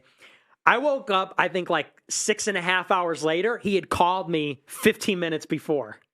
Literally called me 6 hours after I hung up the phone, because maybe he went to bed for a little while, and he was like, I'm going to be at your hotel in 15 minutes. That's when he picked me up, and we went to InfoWars, and we did Alex Jones. So it's literally these like 18-hour days, doesn't stop. Even like with Mar-a-Lago, we had a super long day that Monday, the night before. We woke up at the crack of dawn the next day, so barely slept, flew to Miami, drove to Mar-a-Lago, did the dinner, got on a private jet, flew back to L.A. Then we got back to L.A., we went to Ye's hotel room and talked for another 3 hours. And then we went and then started again the next day early again. So the work ethic is nuts. And the thing is, we're in his office and he's doing everything all at once. So we're at a table doing politics, and then he's got all these clothes on the floor, and he's got his seamstresses and his designers. And so we'll go and do political for 30 minutes, and then he'll go look at the clothes, and then he'll make decisions about clothes. Then he'll read out like lyrics that he wrote, like that song he released, the what is it? Someday We'll All Be Free. He just released during all that controversy. Like one day he just came in and said, "Oh, I wrote this last night." And he literally had just written that, in the middle of everything, boom. And then we were at another hotel, and he just cranked that out while we were having a political meeting, while he was doing a meeting about the Donda School, while he was having a business meeting, so, I mean, he really is like this Renaissance man, like Da Vinci. Like, I used to think that was a little bit of an exaggeration. Like, I knew he was a brilliant producer, and I knew he was a brilliant artist, and the fashion speaks for itself. It's like, everybody's ripping off the Yeezy slides and the 350s. So I thought, yeah, like he's clearly a super talented, brilliant person with great ideas. But when he would say, I'm the greatest artist ever, I'd be like, well, I don't know. But then you're with him and it's like, nope, he is literally a Renaissance man, and he literally is involved. Because I imagine so many artists, they have guys that write their songs or guys that make their beats, and they're really not super involved. They just kind of put their name on it, basically, like Trump putting his name on a hotel. But no, I mean, he's 45 years old, and he's more ambitious and driven and hardworking than ever. And the other thing is creative, completely open. We'll hear all ideas, say things that everyone in the room will say and dismiss and say, oh, that's crazy. Oh, that's never been done before. And he fires those people and says, no, like, well, tell me, what would it be like if we did that? Tell me how we can do that. Mm-hmm. I think that's why he's so innovative, because he'll go in a direction that is totally unexpected and maybe unconventional, and maybe even people think it's crazy, and he'll take it there and go there and try it out. And sometimes that's where you strike gold. Sometimes that's where you find the Gap hoodie or the 350s, or that's where you find Graduation, So he is an incredible person. And people say that he's crazy. He is completely lucid. He's hilarious. That's one of the understated things, is one of the most genuinely laugh out loud funny people I've ever met. And I think I'm a funny guy. I'm very picky. Most people I don't find funny. He is one of the funniest people I know, just like effortlessly, great sense of humor. So he's all around a wonderful person, really. And it's such a shame he's been vilified and I'm very saddened by the fact there's all these parasitic journalist types. I got ambushed by a BBC journalist. Sorry, I know it's a run-on. I'm rambling a little. But there was this journalist who ambushed me and said, you're exploiting him. He's clearly unwell. You're exploiting him. And, not only is that not true, but it's a little offensive because, one, he's fully in control. And two, I genuinely have such an admiration and respect for him. And I'm one of the only guys that didn't get fired on his team, because I feel like I'm the only one that went out there and said, like, I'm here to fulfill your vision. Like, you're the genius. I'm the student. You made 10, 11 incredible studio albums. You change the streetwear game. You're the guy. I'm here to learn from you and do what you want to do. And for people to say, oh, you're exploiting him, or those are your ideas, it couldn't be further from the truth. So anyway, so that's what it's like working with him. Is Ye crazy? No, not at all. Yeah, that's the thing. I mean, and I've seen everybody say, oh, he's bipolar, manic, or something. I look really red, by the way. Do I look red, or is that the camera? It's the camera. Okay, I'm hot. I'm like 100 degrees. I told you. Damn, yeah, I wore this coat. Why did I wear this heavy coat? You can take it off. Yeah. No, it looks too cool. But anyway, the jacket's too fire. But so, yeah, everybody says he's bipolar or he's crazy. I've met people that are actually crazy and bipolar. He's just legitimately not like that. Like, not behind the scenes, not in front of it.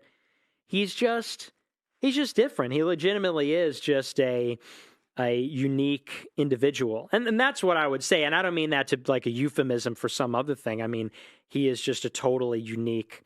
I've never met anyone like him. Mm-hmm. The way he thinks, the way he talks, he's just different. They always try to label certain. I feel like they label everyone with mental illness. They do, yeah. Like ADD, autism. Like, they're just giving. My little sister told me she had autism the other day. She went and got tested. And I was like, and she was like, well, mom says that I don't. And I said, Eva, of course you do. I'm not surprised at all. And she's like, thank you. Da-da-da-da-da. And I was just like, they label everyone with that. Yeah.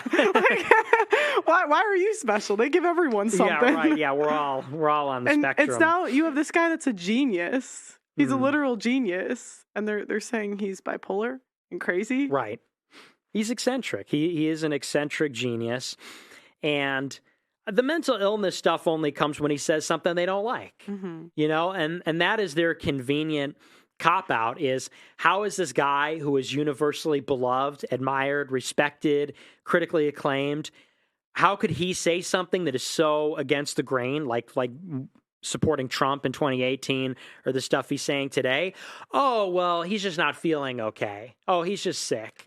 It's like, you know, or the guy that we all love, the guy that we all grew up with and who we all admire and, universally agree is like a brilliant person, disagrees with the consensus. They can't allow that, though. And that's, you know, not to go back to the political, but that is a really big part of the control matrix is when Trump won, they had to say it was a fraud, you know, it was Russian corruption, and the crowd size at the inauguration was small. The reason they said that was to delegitimize the victory and say, no, Trump didn't really win. But we're crazy if we question the election. Right. Like, then we're conspiracy theorists. Right. But Russian collusion, that's... Yeah. Blessing, do you think Ye is crazy? No, Kanye's not crazy. I thought you said the other day you thought he was. A little bit. But not all the way. I don't know him like he does, though. Yeah. Well, I mean, he has a way about him that's different. He does things that are very, I would say, provocative, but as far as like legitimate, you need to say, oh, that's crazy. It's like, yeah, a lot of stuff he does is crazy. I wouldn't attribute it to mental illness, though, you know. Tell me about Alex Jones. How did that... Well... I need to know what the thought process was behind that. Well, I don't really... The thing is, a big part of it is he likes it. It's kind of mysterious. Okay. You know, it was really funny because Ali not accidentally, he was sort of like recording Ye when we were in the car driving up to Enforce. Ali is like, he was on the show with us. And so these guys who have worked with me and worked with Ali, they were kind of like recording like a mini documentary, like while we were hanging out. And I guess Ye didn't know that. And so they recorded him without the mask on. And Ye saw it on Instagram and he said, you're like the magician revealing his secrets. Because he was seen without the mask on. So he's really into the idea of the performance of it. And it is a performance. You know, when people I'm sure must watch that and think, oh, what's gotten into him? It's a performance. And, you know, it worked. It was what it was intended to be. It was outlandish. It was a little funky. It was different. It was provocative. It was weird. And, you know, that's part of it. Everything was intentional. The mask, the gloves, the jacket. You know, it was really funny. He had these, I think they were Balenciaga gloves, really expensive gloves. And he lost one of them because we were in Austin, then we flew to Miami that night. And he lost one of them in Miami. And the next interview he did, he had the same jacket, the mask, and one glove, and he had the other hand in his pocket the whole time because he didn't want people to see his like bare hand. So that's part of it. Like the gloves were part of it. He was telling me about the jacket. He said, I think I'm going to, and it was a last minute decision. It was between that and one other jacket. He threw that one on because he was like, I feel like this is going to appeal to the kind of people that watch InfoWars. This is like the coolest motocross jacket because that's like what people like. It's very like Texas and whatever. So like everything is very intentional, very, very well thought out, stylized. When we went to Mar-a-Lago, same deal. Before we got to the airport, he changed his jacket like 3 times. He chose the blue NASA jacket. You know, he liked the color. So. Okay. I didn't mean his outfit. Oh. You meant the I Love Hitler thing? I meant, how did he get connected with Alex Jones? Oh, okay. What was his intention for going on? It was interview. I should have been more specific. Yeah. What was his intention for going on the show? Well, he really likes Alex. And why... What did he even say about Hitler? I can't even remember. It was something crazy, though. something crazy. But maybe awesome. it would make sense now that I've talked to you. What did he say? He said that Hitler did good things also. And that and Alex Jones said, yeah, I guess everybody has something good to offer. And Ye said, especially Hitler. I'm not laughing, YouTube. That's not funny. Push back. Dude, it was... I'm pushing back. Like, the way he said it was so funny. Like, Alex Jones said, I think the Nazis were terrible people and this and that. And Ye said, nah, but we're going to stop dissing the Nazis all the time. Like, just the way he said it. Oh, but his point was what you said earlier. Yeah. Was that everyone commits atrocities. And so we're always going to shit on the Nazis and the people with, like, German heritage. However, there's other people that also have done similar things. He also just loves, like, Hitler. Like, he does admire Hitler. Damn it. Yeah, so there's that also, which, I agree with him on. Like, I admire Stalin, I admire Hitler. Why? Well, because, look, I mean, you subtract these bad things, and Hitler was, like, a visionary, great leader. He was, like, a German statesman. And here's the thing, because, a buddy of mine who is a mutual friend of ours, he was talking to some minorities on this other show, mm-hmm. and or not non-white people, and they were talking about Hitler, and they were all saying, well, but didn't Hitler hate black people? Didn't Hitler hate people that are like us, that look like us? And he goes, really? What evidence do you have of that? And they said, well, what about this? And the guy was like, well, what was going on in America at the time? Mm-hmm. In America, you had Jim Crow. In America, you had racism. The Nazis treated Jesse Owens better than the Americans did. Jesse Owens he was the Olympic athlete in the Munich Olympics. It was hosted by Germany, by Hitler. He was given the red carpet treatment in Hitler's Germany. It was the Americans that booed him and treated him like trash. So what's the contention? That Nazi Germany was as racist as literally every other country in the world at that time? So there's a lot of misconceptions about it. And what it gets down to is the reason that he's got to be uniquely bad is because of the Holocaust. But if you don't believe in that whole deal, then it's like he's no different than Franco or Mussolini or Mao or mm-hmm. Stalin. And Mao is still revered as a god in China, mm-hmm. And Stalin... The Russians have a complicated relationship with Stalin. They don't repudiate Stalin's legacy. They actually honor Stalin's legacy because Stalin won World War II. And Hitler brought Germany back from the catastrophic ruin of World War I.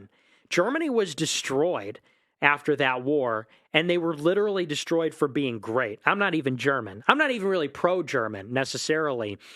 But Germany was destroyed for being great. It's because... at the turn of the last century, their industrial output was outpacing Great Britain's. And Great Britain is the hegemonic power in Europe that kept all the other countries in check. They were so powerful, they kept everybody in check. That's the idea.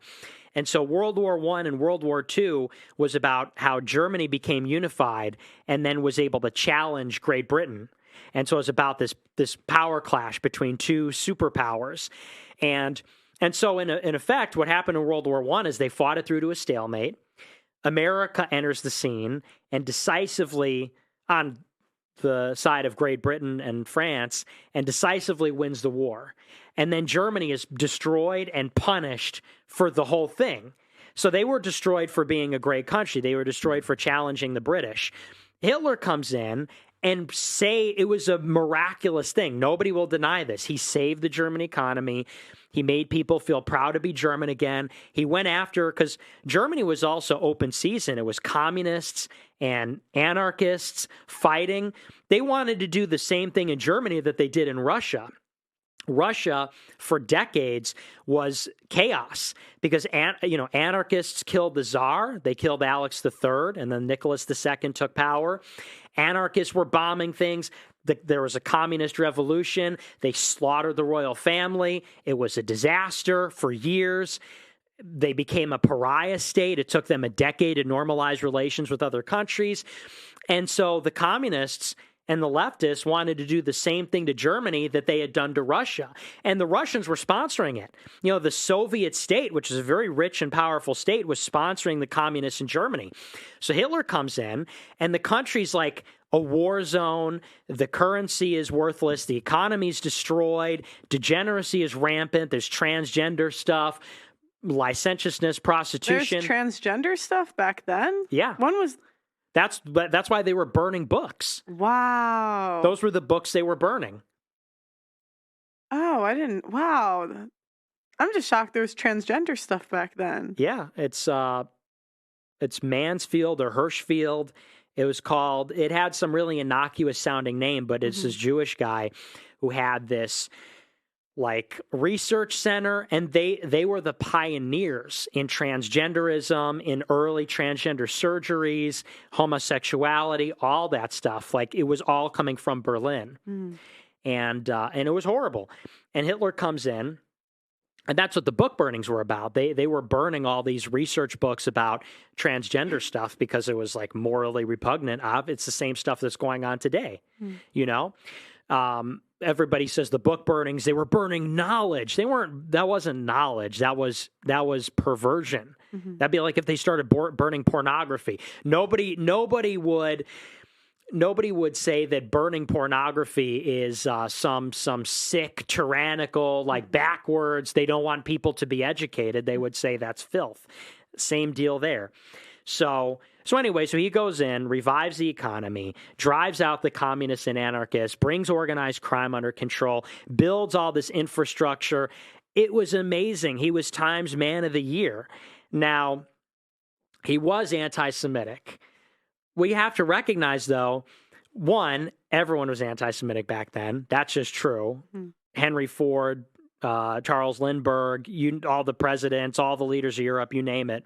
Not only that, but also, the Jews were extremely influential and did inflict a lot of those problems. You know, all that transgender stuff was coming from Jewish intellectuals. People blame what's happening in America today on the cultural Marxists. That's real. The cultural Marxists were all Jews that came from Berlin, that were driven out by Hitler. So when people look at the legacy of postmodernism, cultural Marxism in America today, it all came from Columbia. It all came from these guys at Columbia who originally came from Frankfurt in Germany, and they got kicked out because they were Jewish communist radicals. So, and anyway, this is not like a defense of everything Hitler ever did, but you know, when you strip away this, the whole point is that he was a visionary and he did good things too. That's what but nobody's ever heard that in media ever. So it's crazy to someone who didn't hear your whole explanation. Right. Yeah. But when you're explaining it, like Blessing, he kind of makes sense. And it's like, but that's crazy because no one's ever heard this stuff before ever. And even when me and Blessing heard it for the first time, we're like, what? Yeah.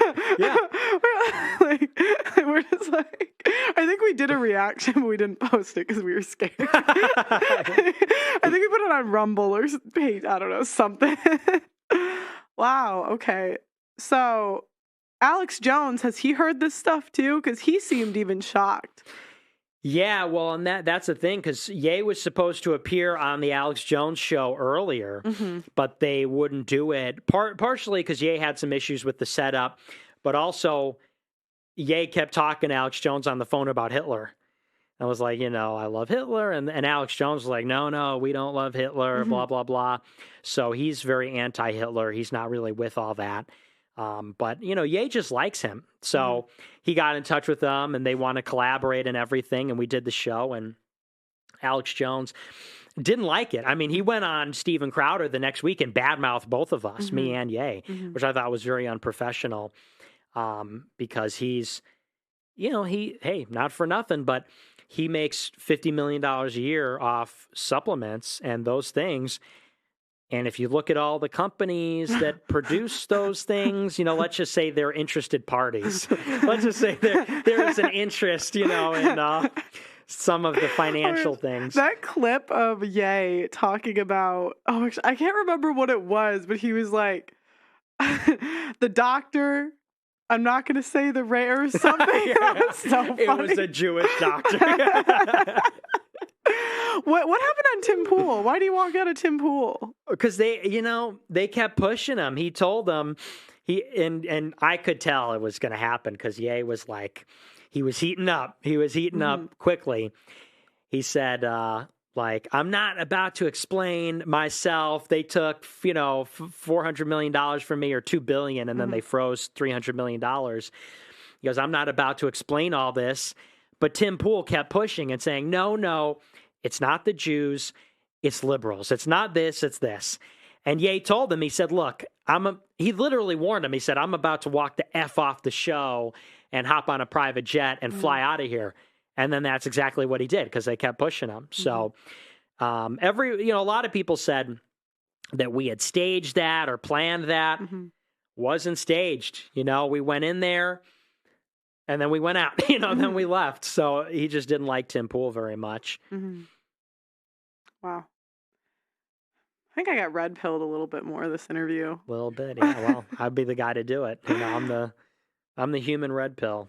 Well, what do you think, Blessing? Is he a white supremacist? Nah, I don't think so. Let's go. No. Let's go. He's a bit likable, actually. Hey, we have to let the black guy in the room decide. I can't. Yeah, literally. Well, thank you so much for coming. Thanks for having me. Yeah, it was a lot of fun. Where can they find you? Cozy.tv. Where's my camera? This one? Cozy.tv/Nick. I'm sure we're going to edit parts of this out. I'm almost positive. But catch the full stream on Rumble. Guys, you really should check it out because this was so interesting to listen to. So it's going to be unfortunate the parts we're probably going to have to edit out. But, we got to comply with YouTube guidelines. So make sure you guys like the video on your way out, subscribe to the channel, and also get ready for some panels that we have coming up that we're probably going to have trailers for out at this point. But yeah, like the video on your way out, subscribe to the channel, and we'll talk to you next time.